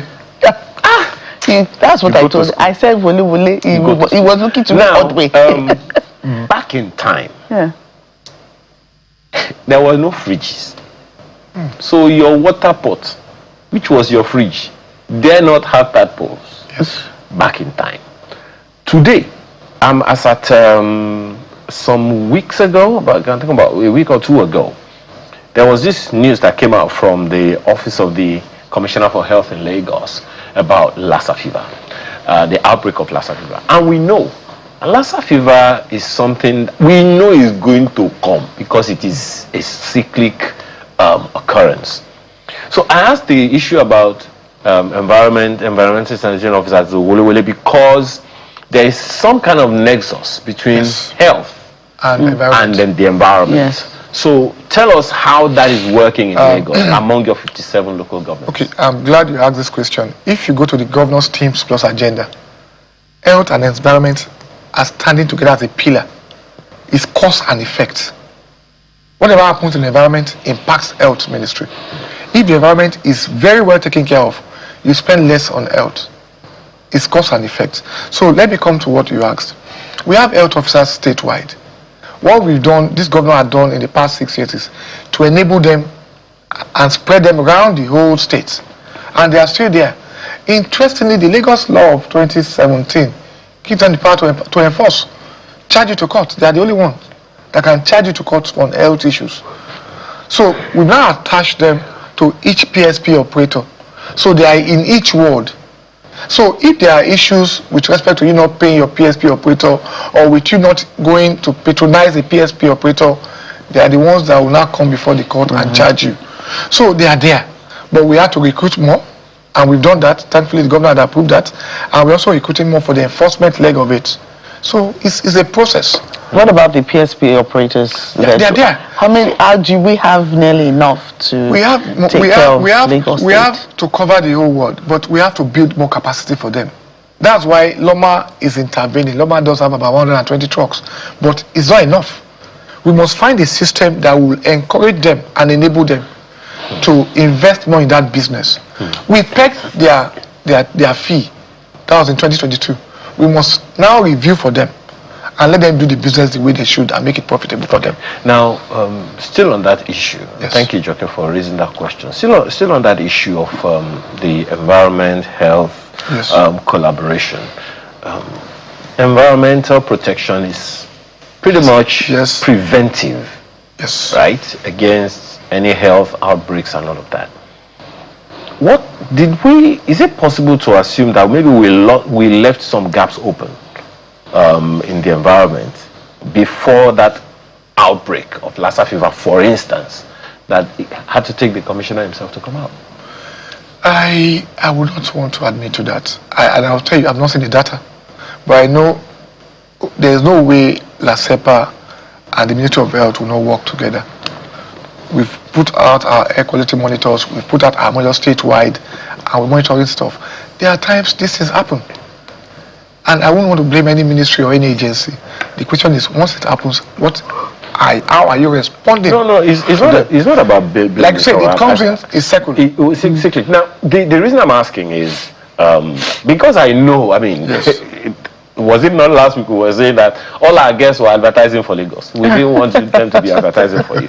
So you must be doing something right for all our guests. I mean, there were 3 of them. Yeah. They were citing, and not all of them were in Lagos. So the reason I'm asking is because at the end of the day, protection of the environment is about the people. Yes. Health is about the people and all of that. So maybe there were some things we were doing that because we for one reason or the other we didn't do it. The people became like a daisical or they relaxed. And Thank God, that's why we bring about environmental sanitation. Okay. So that could be part of the reasons why we're saying we have to bring back the sanitation culture. So cleanliness comes to you naturally. That, before I leave home, let me do this. It doesn't have to even be last hour of the month. Take ownership yourself. Even if it's 30 minutes.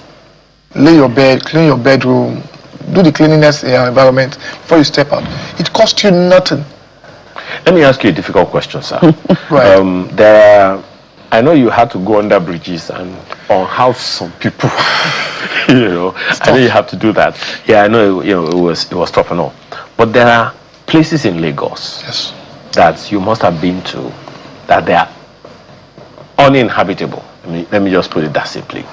But guess what? These people have been there ancestrally, and they remain vulnerable to environmental challenges, health challenges, and all of that. How are you coping? How are you dealing with those? What's the plan for some of them? Because some of them, one of the arguments we had is, look, if you want us to leave this place, what's the alternative? Okay, let hit the nail on the head. It's a tough question. I'll give you the example of Akuku. We've been on this for a while. And we all know what they are doing is not befitting or ideal. And there are alternatives they could have given them. One of them is what the House of Assembly said they should do. Take them to Agbowa. Agbowa, they built houses for them, giving them infrastructure and everything.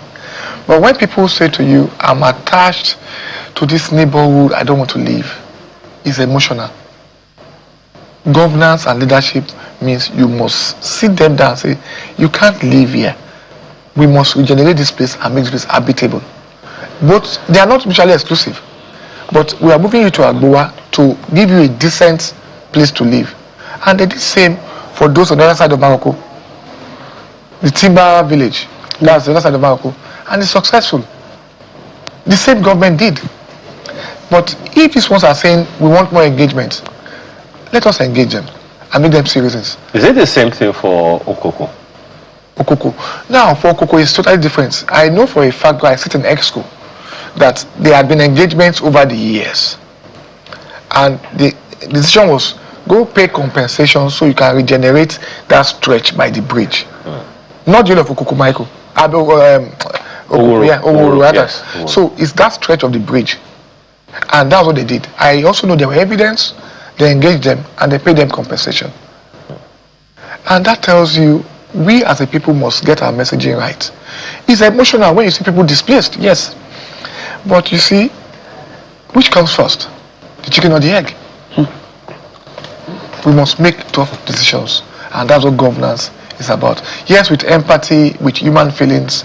That's why we say, even for those who don't have papers, still give them compensations. Relocate them to a befitting place. And that's what they're doing for most of them. Wow. There are so many questions to ask you. We talk about building a culture. Yes. When people are used to a way of doing things, like you just talked about an emotional connection and all of that now. So, is there a program to sustain this messaging from just sending messages to maybe even school level and stuff like that? Today, At the formal introduction today, and we were there with about 50 or 60 pupils from our public schools and private schools, deliberately, so that they can start imbibing the culture and they can take it back to their classrooms. teach them in school, go back home, tell their neighbors that, look, this is what we are trying to do in the state. Yeah. It was a deliberate decision by the First Lady and the state that let us go with these young people from the schools. Let us engage, let them see it, let them be part of it. Catch them young. Teach your child the ways of the Lord, so as it grows up, it won't depart from it. It's clear. So teaching them from this young age, they will imbibe it. They will run with it. They will live with it. That is what we choose to do. So, you know, for cultures, it takes a while. And that's why I insist, when you have your laws, you have your regulations, don't shy away from them. The moment you do and you start cherry picking enforcement, you will be building up a culture of impunity by some elites, especially elites. And our elites are, with due respect to most of them, are the worst culprits. They are the ones that will tell their drivers to drive against traffic. They are the ones that will say, you know what, I want to move, I want to do this thing when there are these things that are not to be done. They are the ones that want to challenge the state and say, yeah, it's unlawful to bring out sanitation. And the law is the law. So let us talk about that as well. How do you engage that catchment of your society? Level playing field. Don't look at the big man or the small man. Let the same law apply to everybody. And be very clear in your messaging. If you do it, we're going to prosecute you, no matter your status. Don't care whose ox is God. That's how to build a fair society. Be just to everyone. The law that applies to that poor man applies to that big man, that rich man. Once they know where you stand on this, it's clear to them that, okay, the state government wants this done. Do it the right way. I'll give you examples. We have PSP operators. It's a pay polluter policy all over the world. Once they pick your waste that you generate, you must pay, irrespective of your status. If you pay in Ikoyi, the same payment will be made somewhere in Ajeromi Felodu. The rate will definitely be different. That's why we do cross subsidy across the state. So those big men will cover for the lower rates the other side of the state. But if you choose not to pay, the same court I will take you to as a big man, the same court I will take that man at Ajeromi Felodu to, that man in Ekpe, that man in Okokomaiko, Badagry. That's the way it should apply. Don't say because he's my friend, for instance, I want to cherry pick and let him be. The more you do that, you're killing the system. You're killing the state. And I also should bring this up that sometimes, and a good number of Lagosians may have experienced this. Sometimes it's some of your officers who are culpable, who actually lead them to some of these unjust Lead them astray. yes, so to speak. So one example I can give, I can't give any example with your ministry. One example I can give, for instance, is the urban and physical planning, where they said they gave us what's that permit they give you for building? Yeah. They gave us the building approval and all of that, and then now they are coming to say that they want to demolish our house because we had an illegal approval.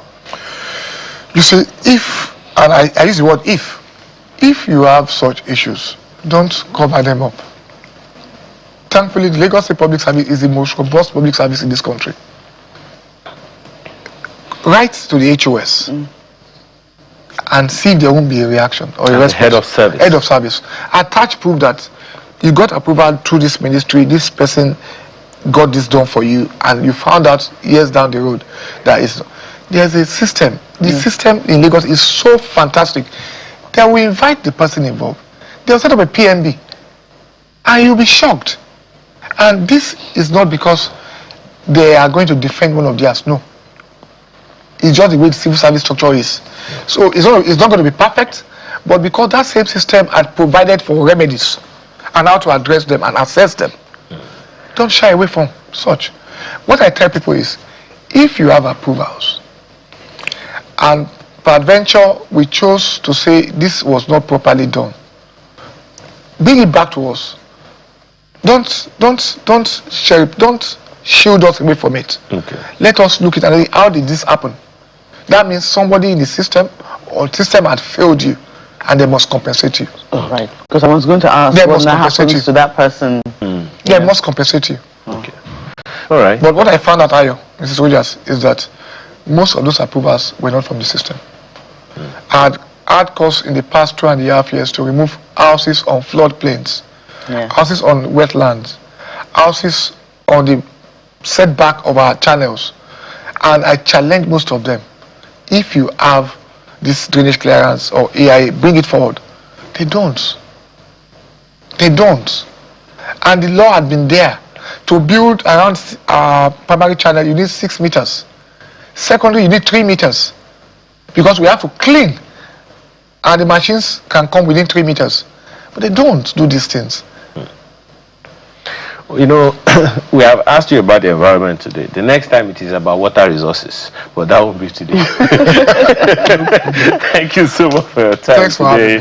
Mr. Tokubo Wahab is the Commissioner for the Environment and Water Resources in Lagos State. And once again, all the best. We know your job is not easy, pulling down people's houses and all of that. I wonder how you are insulated from curses. Because I'm doing the right thing. Exactly. So when we return, we are going to ask you a question.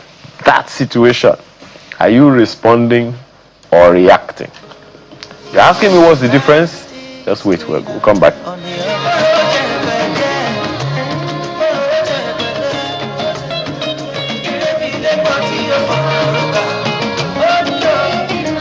Thank you so much for staying with us. Yes. Maybe you should clear that. This is, first of all, a communication conversation. Yes, and our next guest is struggling to respond or react to the fact that have you say it? No. It's not for this guest. It's not for this guest. For the next guest. Struggling to, to boot up. Boots. No, and stay awake. It's the computer. It's the computer. And she's going to. We are going to give her clarity just now. Someone who came to give you clarity. I'm not there. Right. So, clarity coach Motolani Abi, I hope I got that right, is here to talk about responding or reacting to situations. Thank you for joining us. Thank you for joining us. Having me. First of all, when there is a challenge of identifying whether or not you are responding or reacting, what's the first thing that's at fault or missing? Say that again. What's the first thing we are looking for when someone is divided between responding and reacting?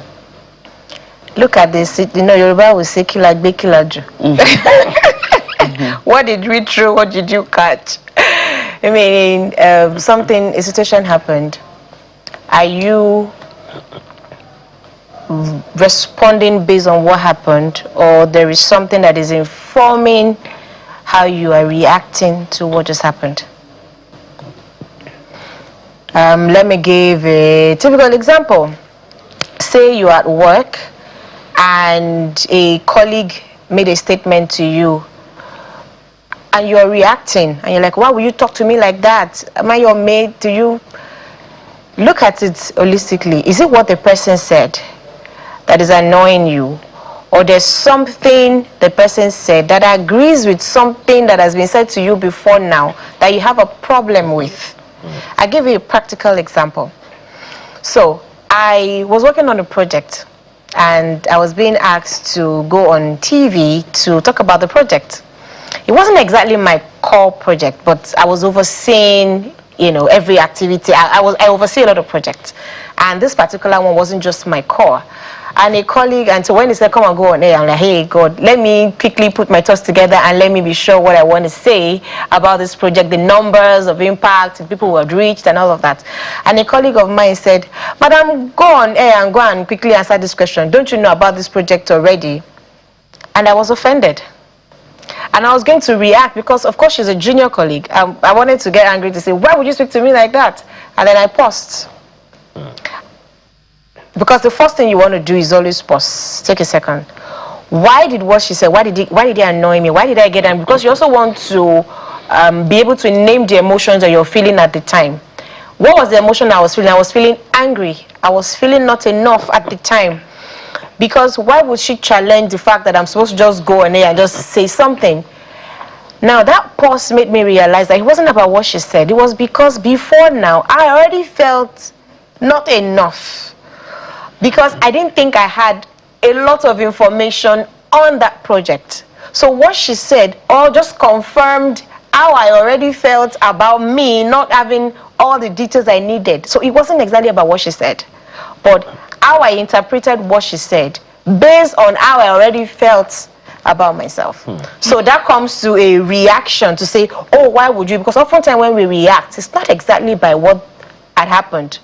It is how we have chosen to interpret the thing that had happened. So it's like saying, maybe if I can put it in a different way, where you don't react to issues, you react to people. Oftentimes, we are reacting to not even just the people.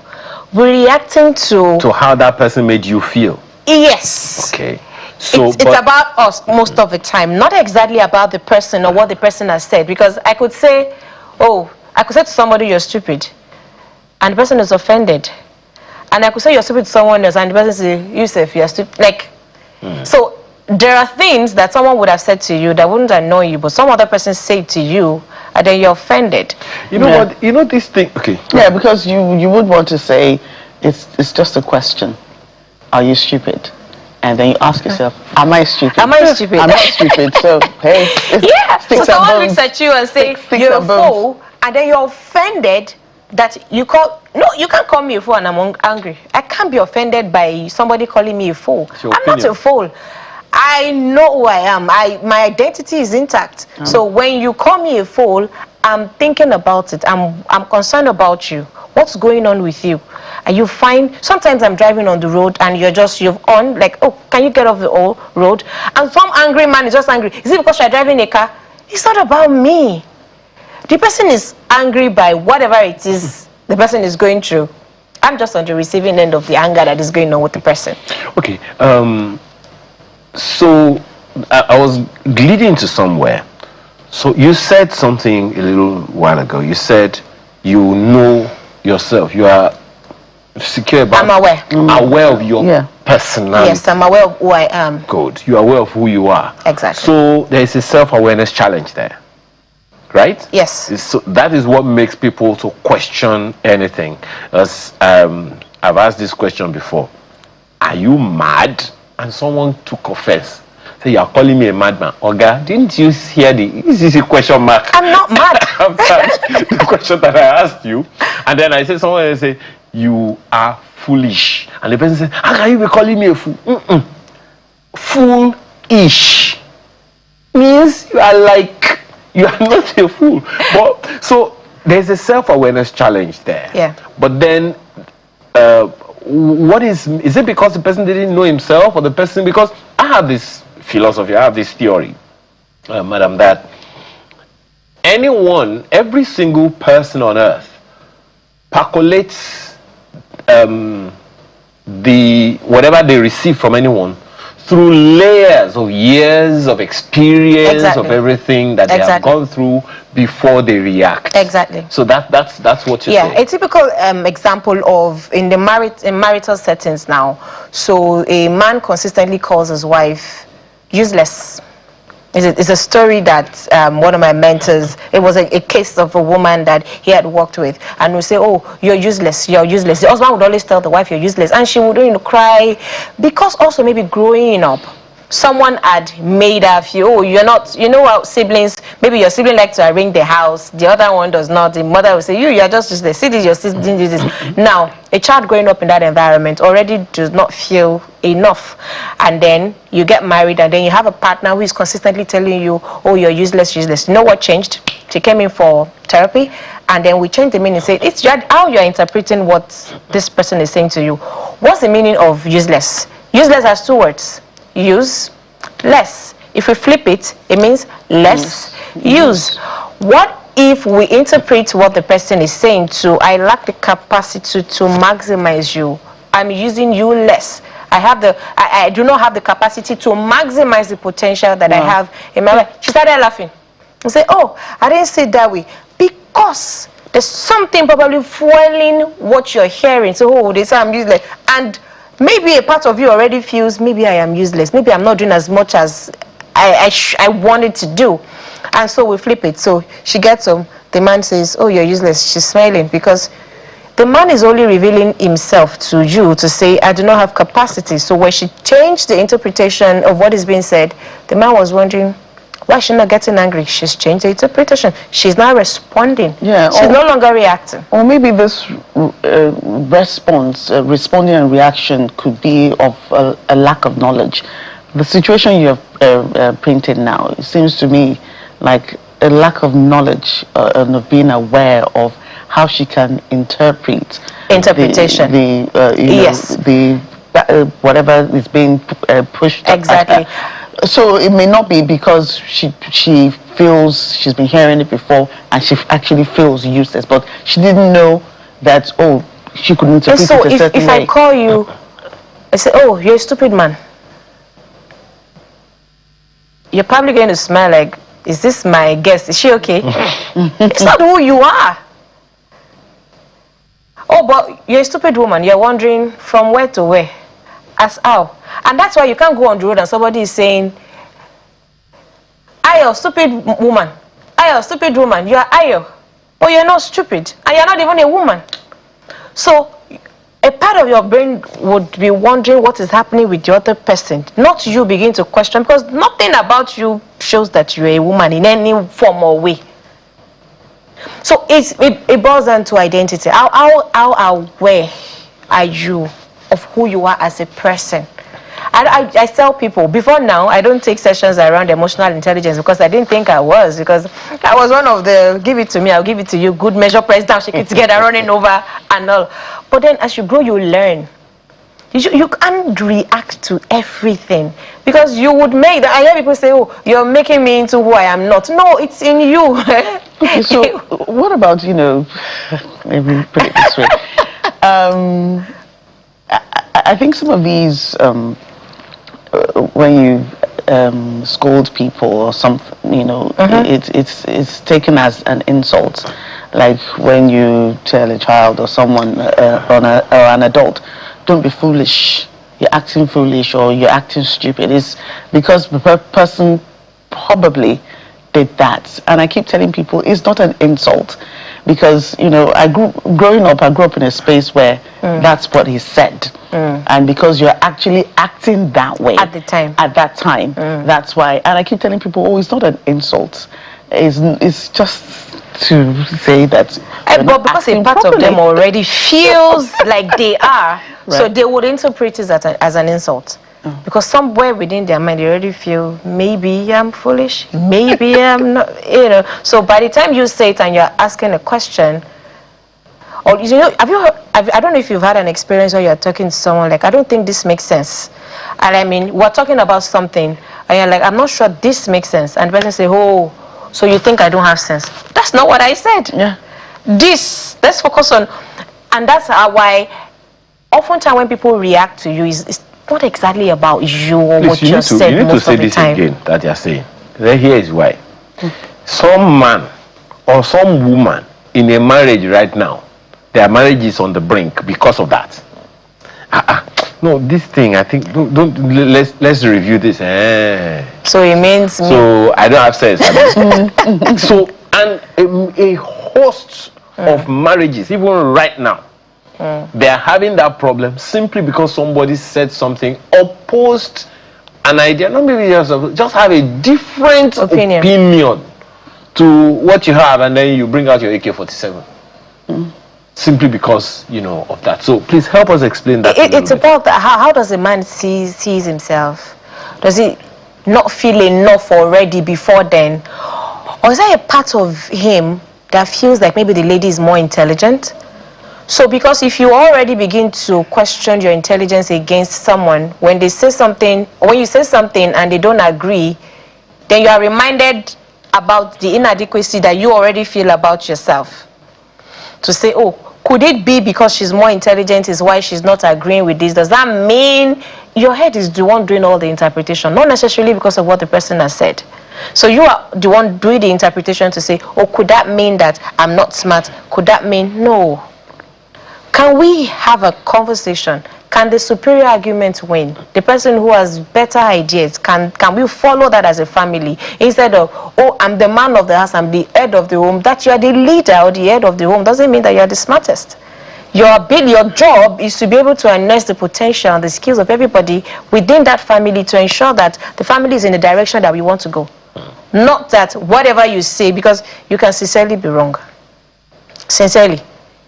You feel like you know, but you don't. It's like having a wife who is an accountant and you want to handle the finance where you have nothing. Maybe you're in the tech space, you have no idea how to run money, and then you are not allowing your wife run the finances. I'm not saying the one who wants to buy hair and show, but like this person makes solid decision in terms of money.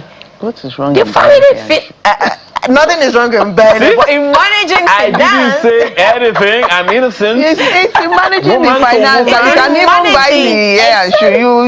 If it's an investment banker or someone who understands finance, the person should handle the finance of the home, because the person will make better decisions than you will do.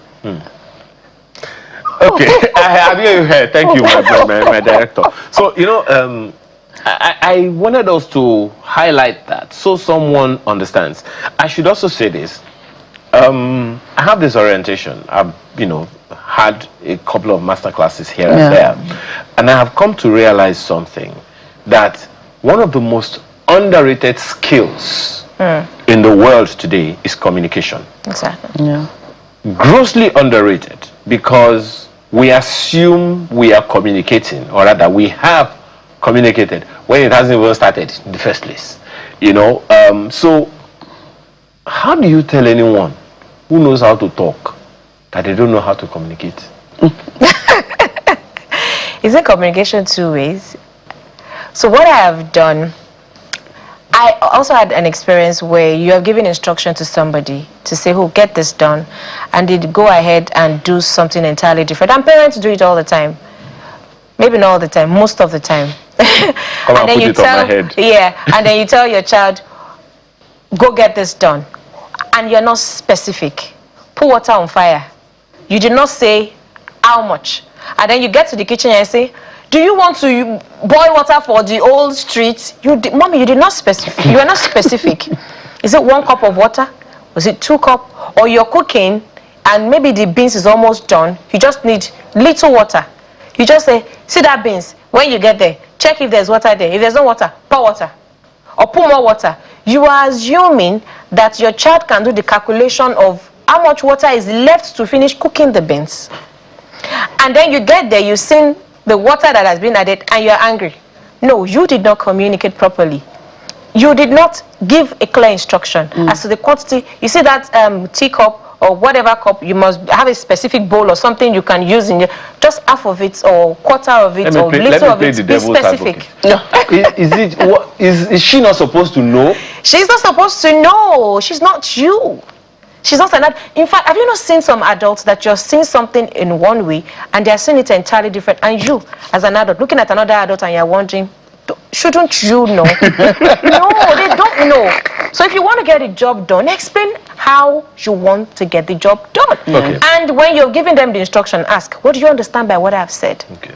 So that you want to just be sure that you're all on the same page. So let's cap this aspect of the conversation this way, that this particular topic of responding, reacting, because we are going to other things, is in as saying you respond to issues but you react to people. Is that a fair summary? I would rather say that responding is more intentional. Okay. Reaction Is emotional. is more emotional, because you're looking at something that had happened, you're comparing. There's something that has happened in time past, you're comparing to what is happening now. That gives a reaction. Intentionality is you looking at what is happening now. I'm focused on what you said, who said it. I'm looking at this situation, I'm not relating it to anything that's happened in time past. It gives me time to respond. And I usually would say, if you do not want to be that reactive person, you want to always respond, then you need to learn things. Pause. P-A-U-S-E. The P is pause. Pause. Don't say anything, don't do anything. If you're in a heated situation or something has happened that wants to make you react, take a pause. Then the A is ask. What emotions am I feeling based on what the person has done or based on what the person has said? You need to be able to name your emotion. Am I feeling angry? Am I feeling sad? What emotions am I feeling? Am I feeling inadequate? Am I feeling inadequate because this person, said this? And you want to understand why. Why did you feel that way? Because if you understand it, for me, when the anger was the emotion I felt when my colleague mentioned that. I felt angry. How would she say that to me? But then I also because I had paused, I'm trying to understand. Why am I angry? I am angry because, Tolani, really, you do not have all the details that you should have. So it wasn't because of what she said. So I understand where that was coming from. And the S is, what could I have done differently? Because it wasn't just exactly because of what is being said. How do I disengage from that word that she said or the thing that she did? And then the last one is, how am I possibly PAUSC? I've forgotten what the E is, but the last thing is, how am I then responding? Now, by the time I'm evaluating. Yes, I'm evaluating because I have paused. I paused. I have analyzed. I'm asking questions to say, why am I feeling like this? Now, it has given me enough time to say, okay, this is actually the reason why disengage is no S. I can't remember what the S is right now. But then, because I've paused and I understand now, I've been able to pull back and said, no, I would not respond. I will not react like this.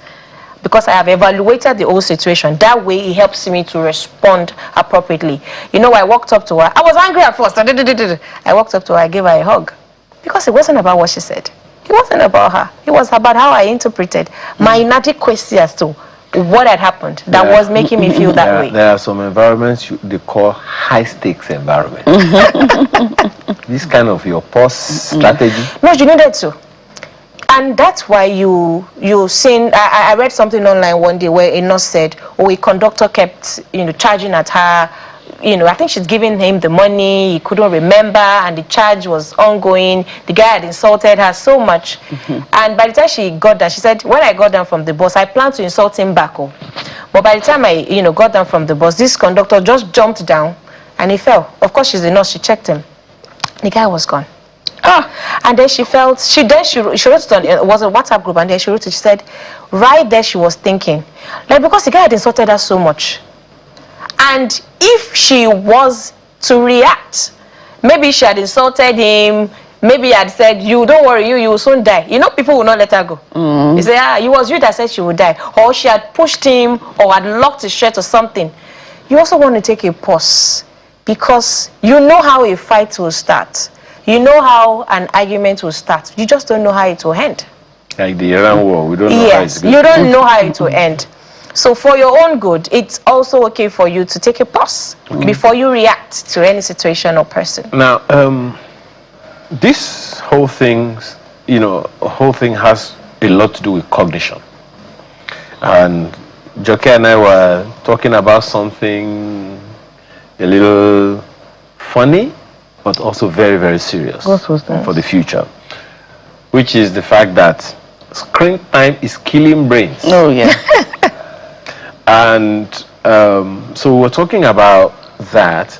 So cognitive aptitude of today's generation, so-called Gen Zs, has come down drastically. And we understand that, of course, it's data-backed, from research and all of that.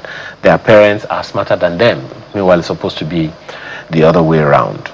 How do you tell a Gen Z to not react and respond? Because if you check on what some people jokingly call social media, you see a lot of reacting as opposed to responding. And that's what informs bullying, cyberbullying and all of that. So how do we tell that young generation to make this transition? Identity. That young generation, that young boy, that young child came from a family what as the parents or the guardian, whoever is responsible for that child, what have they done to let the child understand or know who he or she is? And that happens especially, I've had a case where this child says, oh, everybody insults me and say, oh, I'm too chubby, I'm too big. The question is, you're not slim. Until you come to that awareness of, this is who I am. I'm a size 12 or I'm a size 14. You're not a size 8. It's like someone looking at me and say, oh, Tolani, you're supposed, I don't know. I used to be really skinny. When someone looks at me and say, oh, Lekpashandi, they call me all sorts of names, you're slim. I am. I'm not angry about who I am because I'm comfortable in it. So if parents can sit with a child and help your child understand who they are, their identity, then someone would not call them outside names and then they're reacting. And I usually would use the example that I used earlier. You're a boy. Are you aware that you're a boy? Yes, I'm a boy. If you go outside and someone says, Ade, you're a stupid girl, do you respond to the person? No. What would you do? I will start smiling. Maybe the person doesn't know what the person is doing because I know that I am not a boy. So if you are so sure of your identity as a boy, then when someone calls you a name that is not yours, it shouldn't bother you because that's not who you are. So parent needs to reinforce their children's identity to them per time. That way they don't go out to misbehave, because a child will misbehave when they don't know who they are. They would misbehave when they've forgotten who they are. The same way they would be offended by, it's like calling a prince a beggar or any other thing than a prince. He's unbothered. What you call him does not change who he is as a prince. How do we reinforce this with this campaign against bullying that we have in school? Because responding and reacting is still part of it.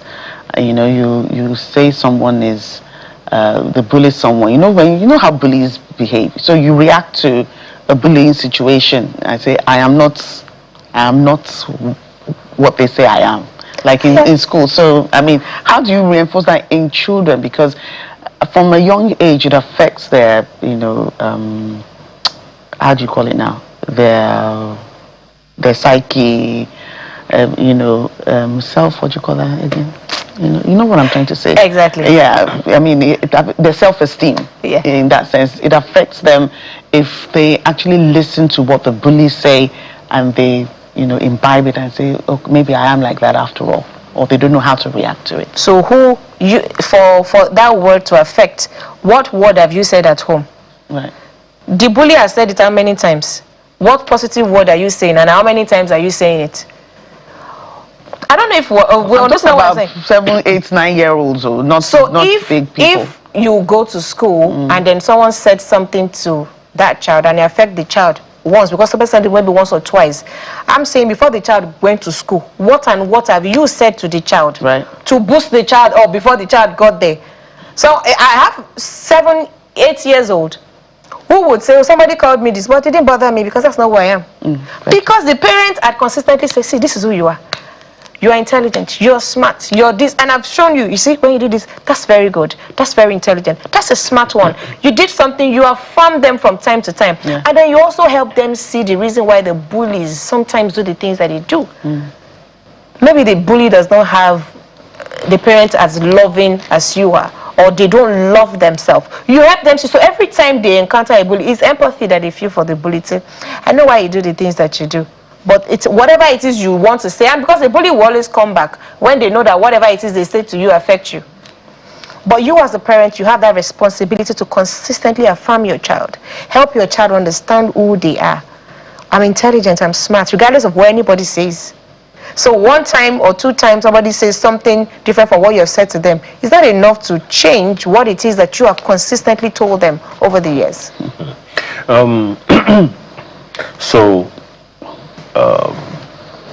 Identity. It might be a little difficult for a Gen Z parent to talk to a Gen Z about identity when the parents themselves don't have identity. It's true. True. I say that thing from time to time. Yeah. Someone who has not been parented cannot parent anybody. So unfortunately, we tend to have a bit of that, you know, in this generation, in this day and time. So I also sense that there may be, and I don't think we have spoken about that one, a cultural stroke social influence or permutation to this discussion of self-awareness in terms of responding and reacting, because sometimes some things that hold in Nigeria, they don't hold in Afghanistan. Some things that we consider, you know, some perspectives we have here in West Africa is not the same as they have in South Africa. So is there a cultural influence to this whole conversation? Yes, I think so. And that would be because you have seen kids who maybe travel a lot and they're in Nigeria, they come to school and they greet maybe their class teacher who is a typical Nigerian, and you say, "Hi, Miss Jane." That's the greeting. The child comes to school and say, "Hi, Miss Jane." I go, "Good morning, Miss Jane." I just walk past.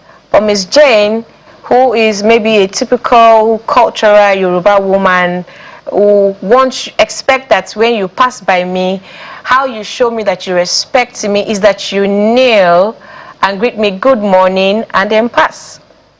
But this child who maybe grew up in an environment where they travel a lot, and every time she sees or he sees anybody greeting, it's just say, "Hi, good morning," or a good morning, or a handshake, and the child is gone. But you now want to go and greet a typical African, typical mother, like we would say, who is forgetting that she's mothering at home and she's a teacher in a school. And then she goes, "Hi, Miss Jane." I say, "You come here." That's culture. The question you want to ask is, and that way you're reacting. Because the question you want to ask is, did the child greet you or not? Greeted. Or the child even said, "Good morning, Mrs. Jane." What you expected was a kneel. That's culture. So if you're reactive, if you're getting angry because the child greeted you that way, it wasn't because of how the child greeted you, whether the child greeted you or not. It was how you were expecting the child to greet you. So you are going to react. But if it's just a good morning, it's safe to just say good morning and let it go. Okay. I'm still staying with culture. And I think it is necessary so that the viewer knows that what obtains in their generation will not necessarily obtain with the Gen Zs and the upcoming Gen Alpha. So, which one is it? A young person, let me not cast Gen Z before they call for me. A young person is working in an organization and just 3 months into the job just picks his or her bag and says, "I'm done here," and leaves. Simply because somebody didn't talk to them the way they want. Or they just feel something and they just move. Is that responding or reacting? Okay, that's two ways. We also want to note that we've not been able to build resilience in the generation, not for all of them. It also depends on how they are being raised. And that's why you would see someone failing JAM once or WAEC once and they want to commit suicide.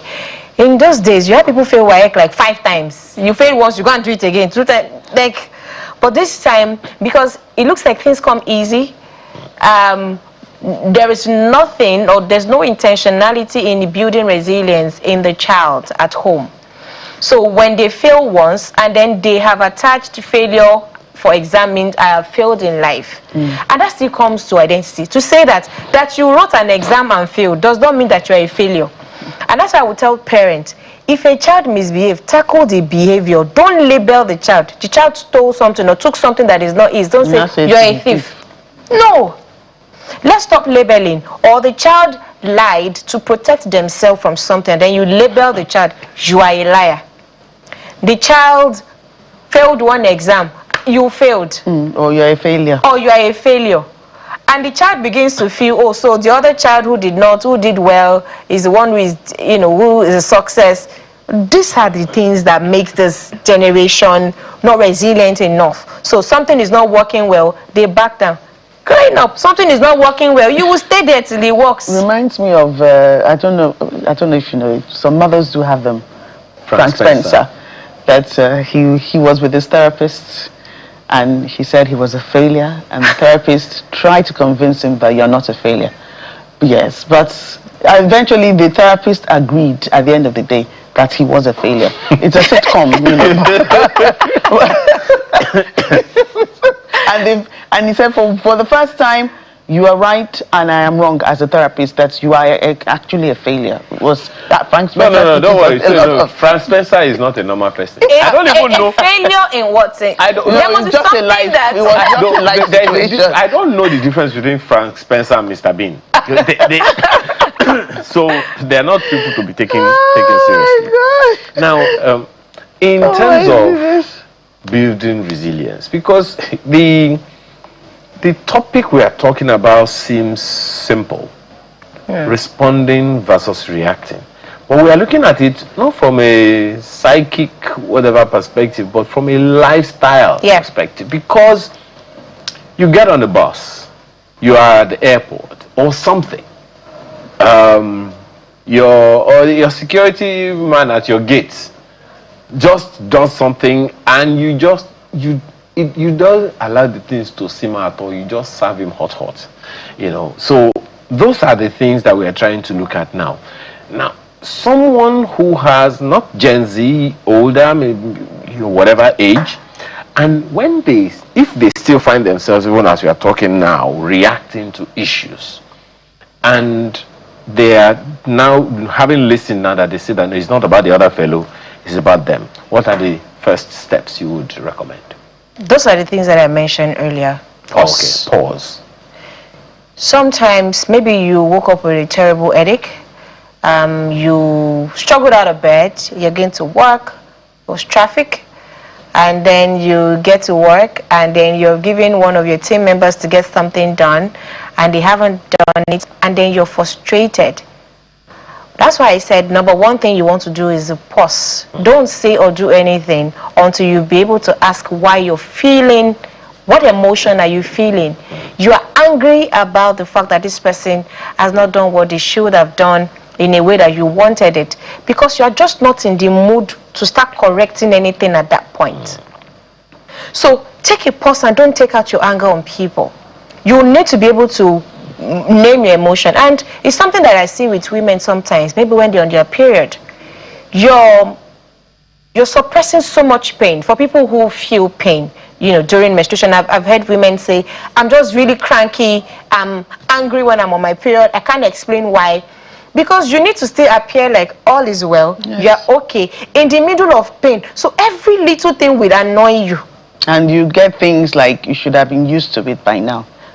So you want to take a pause. In fact, it was something that used to happen to me some years back. I'm just angry for no reason. Growing up as a child, my mother would say, hey, leave her, you people should just leave her alone. Even I at the time could not name or speak to what I was feeling until I came to that awareness. Awareness is one of the core things that you need to be self-aware. And I realized that when am I angry the most? Why? I'm like, oh, it's the pain. I'm trying so much to not let people know that I'm on my period. I'm trying so much to not, bend and let people see that I'm in pain. Just leave me alone. Let me be. Every question becomes a stupid question. Like everything would irritate you. By that time, I now know. So I now see people around me. I'm on my period. We all know that we all are going to be on this period together. And because I'm very aware, when you're talking to me, that I would usually react and get angry, I'm saying, no, it's the pain. How would I have responded to this person if I was not in this pain? So that moment, we need to learn to take a pause.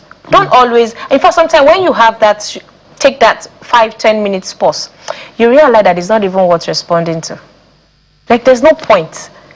I don't know if it's happened to anyone where you are angry at somebody, you want to say something to them, you didn't say the person immediately, or you're not able to do that immediately, and it's taking maybe some few seconds. By the time the person shows up, like, why was I even angry in the first place? So it wasn't really about what the person was. you at that time unable to manage your own emotions. I know some people or someone who says that because they're not able to, they wanted to get angry and they wanted to respond during that anger. Not say things that you wouldn't want to say, but that once the moment passes, it's all, that because I'm unable to be angry and say the things I wanted to say, there's no point.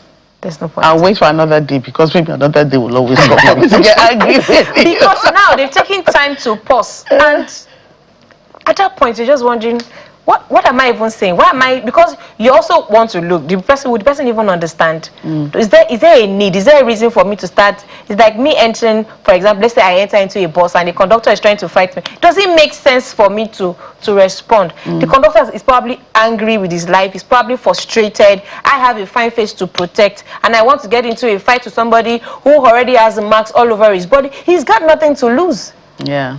So, you also want to take a pause and think about the consequences of if I engage in this reaction. If they hit me, if this guy lands a blow on my face and I have a swollen face, he doesn't have anything to lose.